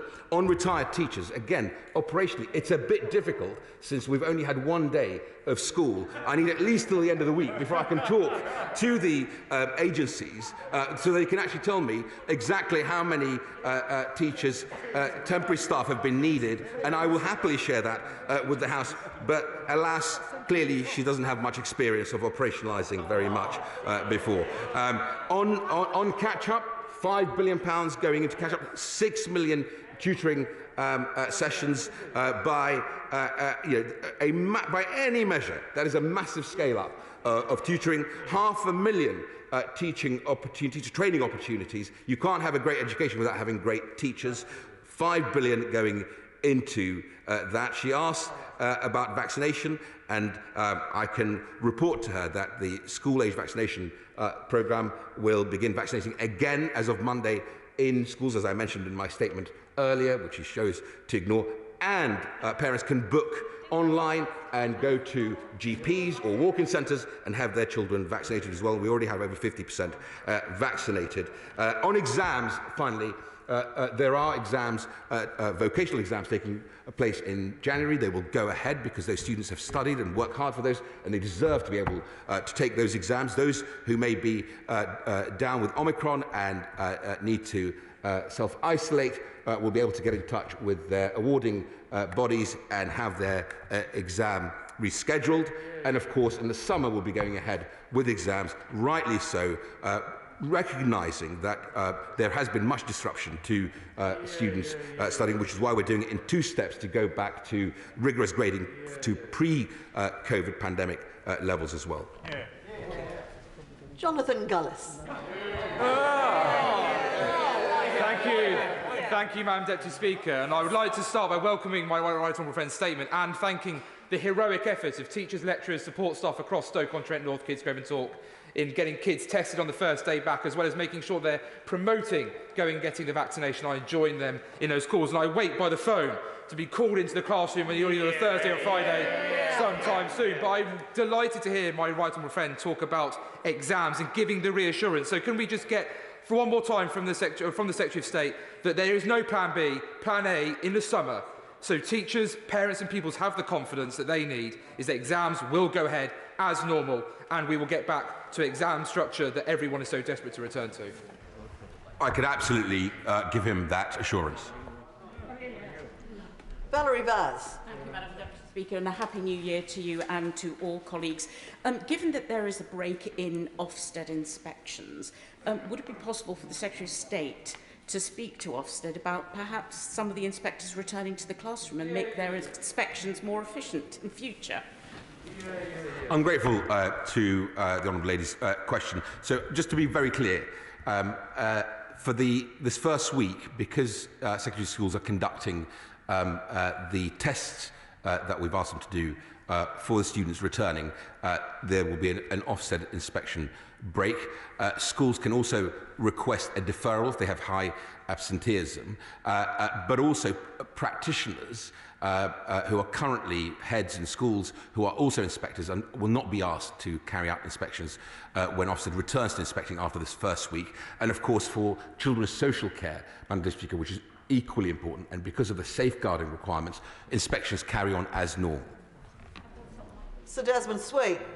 Thank you, Madam Deputy Speaker. Is it proportionate to test asymptomatic children and then, when they're negative, to mask them up anyway? Will he publish the study to which he referred during his statement about those schools that had lower absences during the autumn? I'm grateful for my honourable friend's question. We have today published that report of evidence, and I'll happily send him a copy after the statement. Meg Hillier. Thank you, Madam Deputy Speaker. Madam Deputy Speaker, when pupils had to have laptops, the government stepped in, but in future years, schools are having to replace laptops out of their own funding. With the catch-up teachers, the retired teachers coming back, who's funding them, and how long will that funding continue? I'm grateful for the Honourable Lady's question. I mentioned in my statement the COVID fund that we've made available, which was extended further. So for those schools that need that additional support in terms of temporary staff, then they have access to that fund. Steve Baker. Deputy Speaker, it's very much to my right honourable friend's credit that he has published the evidence, as he promised he would, on Talk Radio on Monday. But as I think I've just demonstrated, these face masks are an incredible inconvenience to us all, and they're an especially harsh imposition on children. So I haven't got time, of course, to put all the caveats in this data on the record. But does he accept that this data does need a lot more work to be really conclusive, and that therefore he really will be looking to end this imposition absolutely at the first possible moment? Not a day longer than necessary. Stephanie Peacock. Thank Thank you, Madam Deputy Speaker. I received an email from a local teacher just before Christmas, and he said his experience in the classroom was that schools are at breaking point due to serious underfunding issues. As a former secondary school teacher, I can only imagine how difficult it has been for schools over the last 2 years. And given that 20 primary schools across Barnsley East are receiving less funding in real terms than 5 years ago, what investment is the government going to put into Barnsley schools to help them through this incredibly difficult time? I'm grateful for the Honourable Lady's question. I would just remind her that at the spending review settlement, we achieved a funding settlement for schools of 4.6 billion, which I think certainly the school leaders I spoke to was something that they welcomed. Angela Richardson. Thank you, Madam Deputy Speaker. Can I welcome my right honourable friend's statement today? Can I thank him and his ministerial team and the officials at the DfE for working tirelessly throughout the Christmas break to get our children back to school? Madam Deputy Speaker, the party opposite have repeatedly flip-flopped and muddied the waters for parents on safety of schools remaining open for pupils. As a parent myself, can my right honourable friend confirm categorically to me and to my constituents and to every parent in the country that every step is being taken to keep schools safely open? I think, one, I want to thank the Honourable Lady for her remarks, and it is a huge team effort. And I have to say, many of my brilliant civil servants in the department, and of course the front line, teachers, head teachers, but also the support staff in school. We must never ever forget the support staff in schools have done an incredible job. They've gone above and beyond. And of course, it is absolutely clear to me, Madam Deputy Speaker, that the best place for children is at school, learning with their friends, classmates and inspirational teachers. We saw that in the Children's Commissioner's brilliant 500,000 children responded to her Big Ask survey. They said they wanted to be back at school, and it's brilliant teachers who helped me when I came to this country without a word of English. So I will do everything in my power to make sure that schools, colleges, nurseries remain open, and that we begin, I hope, to be the first, and I've said this many times at the dispatch box, major economy to demonstrate to the rest of the world how you transition this virus from pandemic to endemic and live with it in the future. Munir Wilson. Much, Madam Deputy Speaker. We've known since early on in the pandemic that air purifiers are one of the most effective and cheapest ways of reducing COVID transmission in the classroom, as shown by countries such as the US and Germany, who implemented them many, many months ago. The Secretary of State's defence today for this very belated announcement of only 8,000 air purifiers for over 300,000 classrooms in England is that they don't need them. So could I ask him, will he publish the data from the CO2 monitors that show that only 8,000 classrooms need them? And why is his department recommending Dyson air purifiers when actually there are far cheaper ones available on the market? I thank the Honourable Lady for her question. I think it's worth just taking a step back. We delivered 350,000 CO2 monitors. The majority of schools didn't report any issues with the atmosphere in the classroom. The reason why we ordered 8,000 purifiers, because the data that we received, the feedback from those schools using their CO2 monitors, demonstrated to us that there are classrooms that can't mitigate easily and therefore will need the air purifiers. That is the sort of the funnel that you go through. Otherwise, you waste public money, you waste taxpayers' money on buying 300,000 air purifiers for classrooms that simply do not need them. I'm sure she can understand that, and I'm sure she, like me, would want to,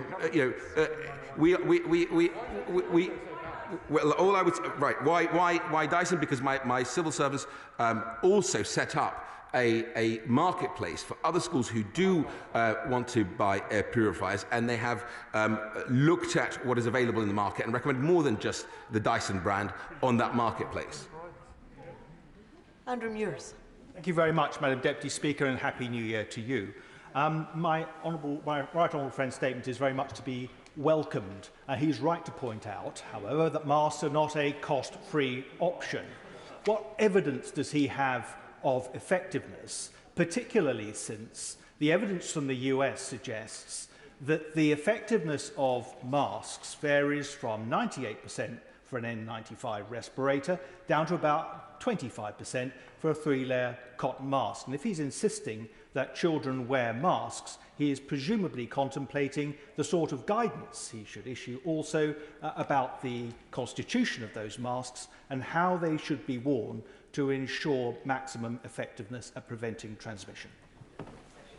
I'm grateful for my right honourable friend's question. I would just really answer it in this way.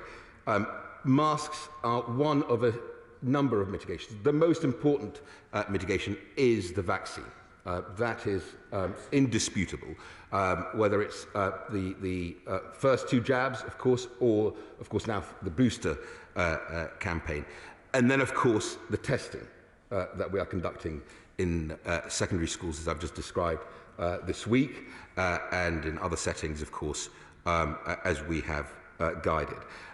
Masks and the work we've done, I've published today, and it's been referred to in the House, which I will share with him as well, is based on, we conducted in the department an observation study of 123 schools where they applied rigorously the wearing of masks. And by the way, we have supplied the masks so that schools have them available to them, for them to be able to make available to their students as necessary.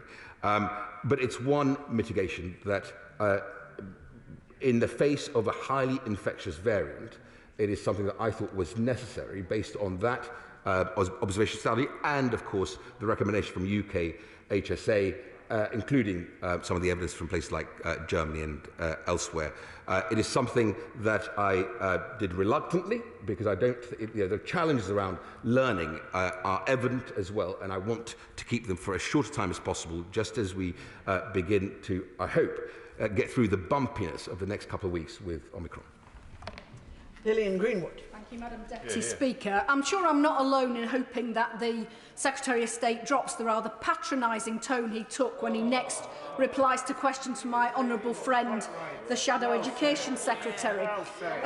He's asked all university students to test themselves before returning to campus, which is very welcome, but especially in Nottingham, where we're very proud to be home to 60,000 university students. I know that they will want to do the right thing to protect themselves, their housemates, university staff and the wider community. But with national shortages of tests, can he explain how he'll guarantee that they're able to do that right thing and test before they come back to Nottingham?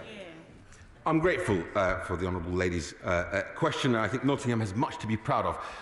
Not only its students actually getting themselves vaccinated, and most university students now, in terms of vaccination, over 90% of students have taken the vaccine, and I thank them for doing that, but also Nottingham being the home to the largest manufacturer in Europe of lateral flow tests as well, which the Prime Minister spoke about earlier. One of the ways we have mitigated and made sure that we deliver more lateral flow devices is by trebling the number. So day on, we used to deliver about 300,000 a day. We've increased the delivery infrastructure so we can do, I think, 900,000 lateral flow devices a day. And I would recommend that people refresh the website so they can actually order their devices. And, of course, the supply. We've gone from 100 million a month to 300 million a month, as the Prime Minister mentioned, the largest testing infrastructure probably in Europe. Steve Bryan. Thank you very much, Madam Deputy Speaker. Happy New Year to you.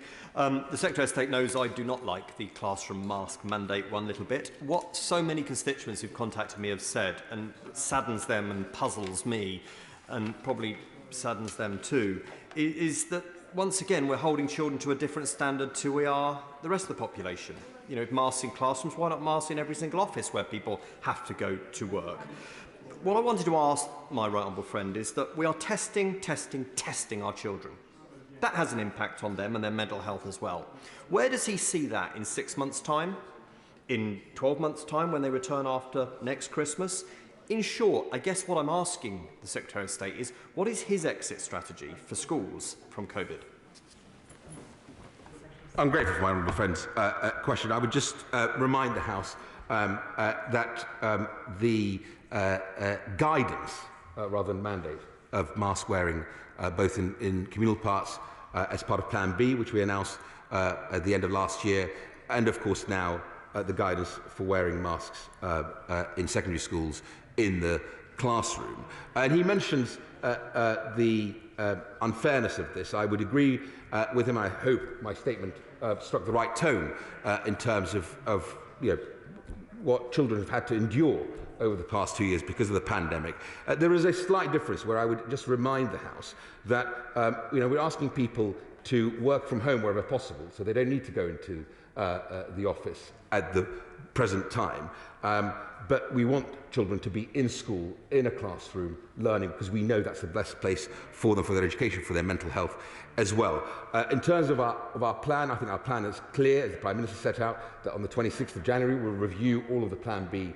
In fact, they are sunset on the 26th of January. And I hope by then, as we see more evidence, which at the moment clearly demonstrates that the Prime Minister was absolutely right not to go any further and not to lock down the country at Christmas or in the New Year, I hope we'll be one of the first major economies in the world to demonstrate to the world how you transition this virus from pandemic to endemic, as I said.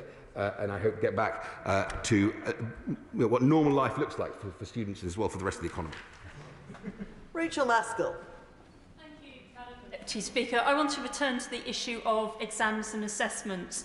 Young people have a real sense of fairness, and when they're seeing some areas of the country where infection levels are incredibly high and other areas where it's lower, they're concerned that there won't be an equality across the country in order to demonstrate their ability and obviously their futures. So how will the Secretary of State ensure that every single child will have their assessments in such a way that their full ability will come to the fore? I'm grateful for the Honourable Lady's question, an important question, a thoughtful question, I have to add. We're doing several things. One, as I've made clear already, we're going back to examination. Exams will take place this month, obviously for some of the vocational examinations that are coming through, and then of course in the summer. And I spoke about our work with the regulator, with Ofqual, around recognising the disruption to students' learning because of the COVID pandemic. We will also, through Ofqual, they will be sharing the advanced information with teachers, with schools, so that again, we recognise the challenges around exams this summer for students. And as I mentioned earlier, we're going to go back in terms of grading in 2 steps to pre-COVID grading, again, recognising the challenge that students have faced. Greg Smith. Thank you, Madam Deputy Speaker. It is absolutely vital that schools remain open, and I warmly welcome my right honourable friend's clear determination to keep them open. However, I do share the concerns of other honourable members that have spoken about the mask mandate, which I believe will cause harm to all children in terms of concentration, their educational development and social interactions. But there are some for whom that impact will be even more severe. A teacher in my constituency wrote to me earlier today to say 3 of the pupils he teaches are partially deaf and depend entirely on lip reading, and he tells me, and I quote, their experience over the next few weeks will be awful as they are denied normal interactions. So what can my right honourable friend say to those children that they will not be left behind? I'm grateful for my honourable friend raising a really important point. I would just remind the House that teachers, when they're standing in front of their classroom, are not required to wear the masks, and those students who are deaf, who rely on lip reading, obviously will continue to be able to learn. But nevertheless, he raises an important point that there are a number of children who will be unable to wear masks, whether they're through a disability or otherwise, and which is why this is guidance. It is at the discretion of teachers and school leaders. We trust the teachers on this to do the right thing. Ellie Reeves. Thank you, Madam Deputy Speaker. The importance of ventilation in schools was first highlighted in the spring 2020, yet it's taken until 2022 for the government to offer just 7,000 air cleaning units, when there are well over 20,000 schools and 300,000 classrooms in England. Exactly. Schools in my constituency are doing a brilliant job, but I've seen an email from one school asking for children as young as 4 to come to school in extra layers so that the windows can be kept open in winter. Isn't the government's failure to get to grips with ventilations in our schools just another example of this government treating our children's education as an afterthought? Yeah. I'm grateful for the Honourable Lady's question. I would just thank the head teachers and support staff in her constituency for the work they've done. Teachers have gone above and beyond. 99.9% of schools were open at the end of last term, and we're seeing similar numbers now, also determined to stay open and, of course, be a place of enrichment for young people. I'm not going to repeat myself again, but if you think about we've got 24,300 plus schools, roughly, right? We've sent out 350,000 CO2 monitors. The majority, the feedback has been that they don't need the air purifiers. When we did the modelling, we thought they need 8,000, roughly, which is what we've got. The first ones go out next week. That's the right and proportionate and the cost-effective way of dealing with this. The 350,000 CO2 monitors, by the way, cost £25 million of taxpayers' money. I think we are stewards of taxpayers' money. You know, we have to be responsible as to how we support schools to remain open and doing what they do brilliantly, which is educate young people. Yeah. Felicity Buchan. Thank you, Madam Deputy Speaker. My Kensington constituents, old and young alike, believe it is of the most paramount importance to keep schools going, no matter what the circumstances are.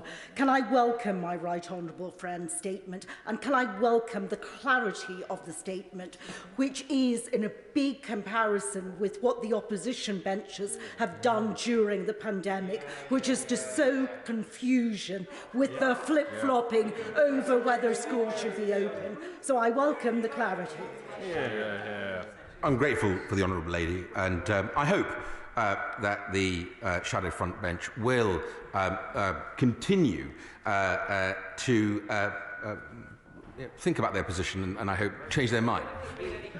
Melvin Jones. Thank you, Madam Deputy. Can I wish you a happy new year? And can I thank the Minister for his statement?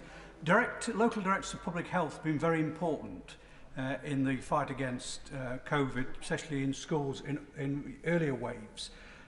My honourable friend, the member for York Central, raised with the Prime Minister the issue around real-time information get into local directors of public health. Clearly, he didn't give her a answer, which he never does to anything. But can I ask the Secretary of State directly that the testing that's going on in schools, can he give an assurance that information will be timely given to local directors of public health who can react to it to assist schools to actually drive down breakouts where they do occur? The honourable member raises a really important question. In fact, I this week deliberately had a meeting with pretty much all directors, local directors of public health. We had over 200 attending on a Zoom meeting. One, to thank them. Two, to hear from them on the ground, what they are seeing, what they are picking up, and get that evidence, because that's important for me and for my team to ensure that we have that communication. But I would also go further and say it is local directors of public health working with school leaders, and that communication has to be absolutely paramount, which is why I wanted to have that conversation directly with them, so they hear from me how important they are in this whole endeavour but also local doctors that are responsible for public health, who are equally important in this. Mark Pawsey. Madam Deputy Speaker, may I congratulate the Secretary of State for the work he, his team and the entire teaching profession have done to keep our children in the place that's best for them, in the classroom learning, because we know that so many children have fallen back over the past 2 years. And he spoke a little earlier about the plans to enable catch-up to take place. Could he say just a little more about when we might be able to implement that? Yeah, absolutely. So we managed to secure further funding in the spending review. So the total funding going into catch-up is now just short of 5 billion. In fact, I think it's 4.9 billion. Those students who've got least time left in education, so 16 to 19-year-olds, are getting effectively an additional 40 hours of education because it's important that we focus on their catch-up. Secondary schools and primary schools focus very much on disadvantage as well. And then the really major tutoring program, forgive me, that we are delivering 6 million tutoring sessions. Each session is effectively 15 hours of tutoring for those kids, where we're really seeing a real difference to outcomes. Tuition used to be the luxury of the very wealthy. We want to make sure every child has that available to them, and I want parents to make sure they ask schools what their schools are doing in terms of that additional tuition that we're making available. Jim Shannon. Deputy Speaker, can I thank the Right Honourable Gentleman for his very positive statement today as well. What discussions have been held with the devolved administration in the Northern Ireland Assembly to ensure that the focus is on ensuring that children are taught at school, and specifically those with big exams, whether it be GCSEs or A-levels coming up? And further, will additional funding be available for schools to run catch-up classes as and when needed? Thank you. I'm grateful for the Honourable Member for Strangford and his question. I mentioned earlier obviously the funding settlement in the SR, which when I talk to school leaders, they think that has been a good outcome for us in education. Of course, in terms of the catch-up funding, that's that 5 billion I also spoke about. Sometimes we are in danger of getting into a sort of arms race of, how much can we announce? Actually, my focus is on output. How many children have we managed to actually get them to catch up through whether it's the Tuition Partners scheme or any of the other schemes that I've mentioned already. Dr. Luke Evans. I'm grateful to the Secretary of State for his answer to my colleague from Rugby when it comes to the 4.9 billion in terms of catch-up. There is an opportunity, though, going forward to make sure that we really do get our pupils in front of teachers. And that one way of doing that is extending the school day. It's been raised with his predecessor, and I know the chair of their Education Select Committee is a big advocate of it. Would he be considering about doing this and taking this forward as a long-term plan to make sure our pupils really are educated to the best of their ability? I'm grateful for my honourable friend's question. That is what we are doing as part of catch-up for the 16 to 19-year-olds who've got least time left in education and therefore facing sort of the greatest challenge, effectively, because of COVID. I've also said that this is dispatch box. Because of our research capability in the department now, we know that the average school day is 6.5 hours. I'd like those below average to move towards that average as well. And I will always look at the high-performing schools, multi-academy trust, what they do to deliver that additional and not necessarily just academic work, but I know that the schools minister is looking at all the other things that deliver sort of a rounded, healthy individual that becomes a brilliantly capable adult. Ben Everett. Thank you, Madam Deputy Speaker. Happy New Year. We all agree that there is nothing better than keeping pupils in school in terms of attainment and learning. But will the Secretary of State assure me that mental health has been considered in his priority to keep schools open? As Milton Keynes' Youth Cabinet highlighted to me not a few months ago, there is a potential time bomb of mental health from children losing the structure of a school day. So can he confirm that it is our absolute priority to keep schools open? I'm grateful for my honourable friend's question. Incredibly important question. And he cites, obviously, the Milton Keynes feedback that he has received. If you study the Children's Commissioner's Big Ask survey, 500,000 children responded to that piece of work.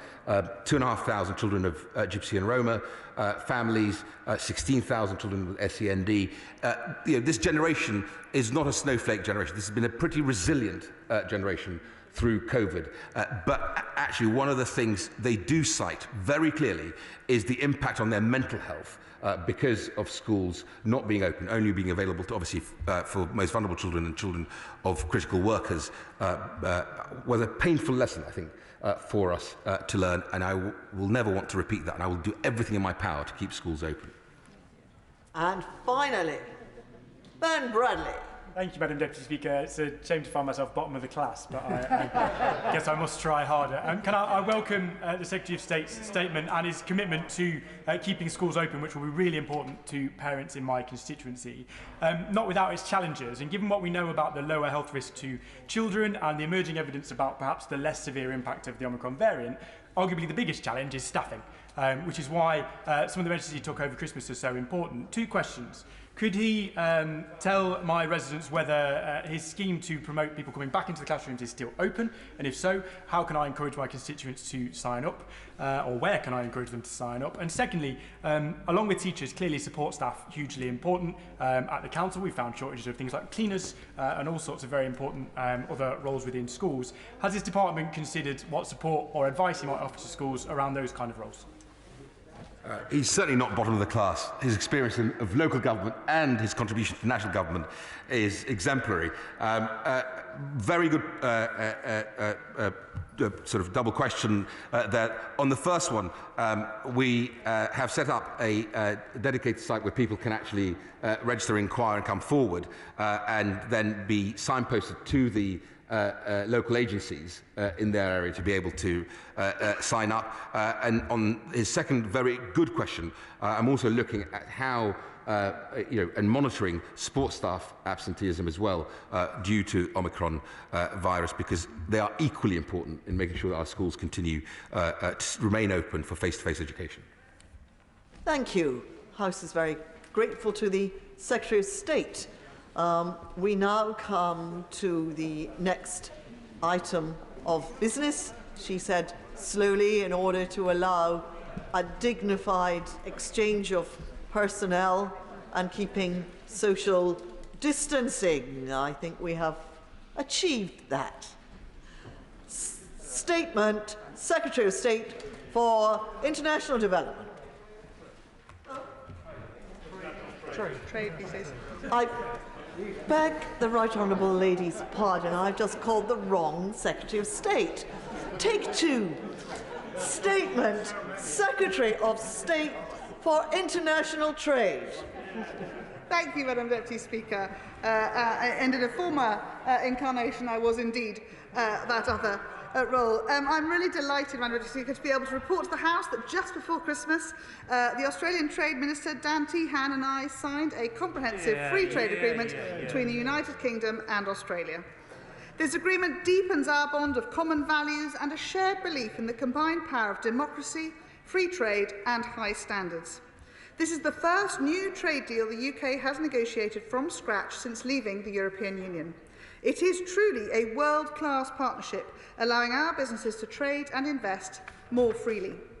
The deal will uphold high standards and foster collaboration on challenges like tackling climate change, unfair trading practices and growing the low-carbon economy, going further than ever before in many important areas and showing what we can do as an independent trading nation. It eliminates tariffs on 100% of UK exports and includes flexible rules of origin, meaning that UK businesses can use some imported parts and ingredients and still qualify for the new 0% tariffs when exporting to Australia. It also gives UK firms new legally guaranteed access to bids for over £10 billion worth of Australian government contracts on an equal footing with Australian firms. It provides unprecedented new opportunities for young Britons to live and work in Australia, and it paves the way for the UK to join the Comprehensive and Progressive Agreement for Trans-Pacific Partnership, or CPTPP for short, which would further open 11 markets worth £8.4 trillion in GDP for British exporters and investors. Madam Deputy Speaker, accession to CPTPP could see 99.9% of UK exports being eligible for tariff-free trade with some of the biggest economies of the present and indeed of the future, from Japan to Mexico, Canada and Indonesia to Malaysia and Singapore. And unlike EU membership, it would achieve this while continuing to allow us to keep control over our laws, our borders and our money. This deal with Australia is therefore expected to increase trade with Australia by more than 50%. It is expected to add £900 million to household wages and deliver a boost to the economy of over £2 billion by 2035 compared to if we hadn't had a deal, benefiting communities and helping level up every region and nation of our United Kingdom. Madam Deputy Speaker, the agreement I have signed delivers for the whole of the Union. The economies of Wales, of Scotland and Northern Ireland are estimated to benefit from a combined boost of £200 million. And the economic impact assessment we have published shows the West Midlands, the North East, the North West, the South East, South West and Wales are set to see the biggest proportional gains. This deal will deliver benefit Scotland's financial services industry, boost innovation, aerospace design and manufacture in the West Midlands, provide new opportunities for Welsh fintech companies, allow Northern Ireland's manufacturers to export more competitively, and help car makers support thousands of jobs in the North East. This agreement means that Australia will remove tariffs on all of its UK imports, making it more competitive for the 15,300 UK businesses who currently export iconic products like Jaguar and Aston Martin cars, Scotch whisky, London gin and UK fashion into Australia. This deal will encourage new companies to enter the market, including small businesses and family-run firms who will find it easier, cheaper and faster to sell their fantastic goods and services to Australia for the first time. But, Madam Deputy Speaker, this deal also delivers for consumers. The removal of UK tariffs on Australian favourites like Jacobs Creek and Hardy's wines will help keep prices down. UK manufacturers will benefit from cheaper access to important Australian machinery parts, allowing them to be more competitive and to grow. And the agreement means that investing in Australia will be easier than ever before. It more than quadruples the threshold UK investments need to meet before being subject to review by Australia's Foreign Investment Review Board. This will be helping save time, save money and cut red tape. The UK's world-class services industry will now have unprecedented and legally guaranteed access to the Australian market, allowing UK legal and engineering firms to compete on an equal footing with domestic firms in Australia. Ambitious tech startups, financial services firms and the creative sectors will benefit from new opportunities to trade digitally. This agreement secures the free flow of data while locking in a legal requirement for personal data protection in both countries, guarantees fair access for telecoms companies into Australia and forges greater cooperation on 5G and cybersecurity. And Madam Deputy Speaker, it also includes the world's first dedicated innovation chapter in a free trade agreement, establishing a strategic innovation dialogue to ensure the deal keeps up with technological developments and drives commercialisation of new technologies. Our British businesses will also benefit from unrivalled new access to business visas, allowing staff to relocate more easily and travel more freely to work in Australia. It will enable Britons aged 18 to 35 years old to travel and work in Australia for up to 3 years, and they will no longer have to work on a farm in order to get a working holiday maker visa. Australian firms will no longer have to prioritise hiring Australian nationals over a British national. Additionally, executives and managers who are transferred to their company locations in Australia will have the right to stay for 4 years instead of 2. They can also bring their spouses and dependent children with them, who will also have the same 4-year right to work.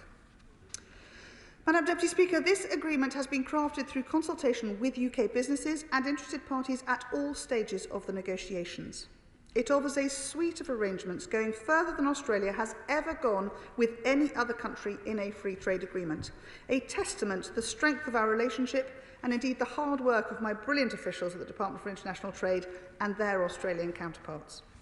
It includes ambitious commitments to work together in addressing the shared challenges of environmental conservation, women's economic empowerment and poverty reduction. And it includes a commitment to maintain high animal welfare standards. We have also secured protections relevant to the NHS and Australia's health system in the agreement, which keep the NHS out of scope of the agreement. The NHS is not and never will be for sale to the private sector. British food and drink is world-renowned for its quality, and this trade deal will deliver benefits for the industry, from tariff-free access to the Australian market to faster customs arrangements. The deal could see a wide range of iconic UK products, including Scotch whisky, Irish cream, Welsh cider, given protected geographical indication, GI as its known status, in Australia. By creating new opportunities, this deal will help continue a trend of booming UK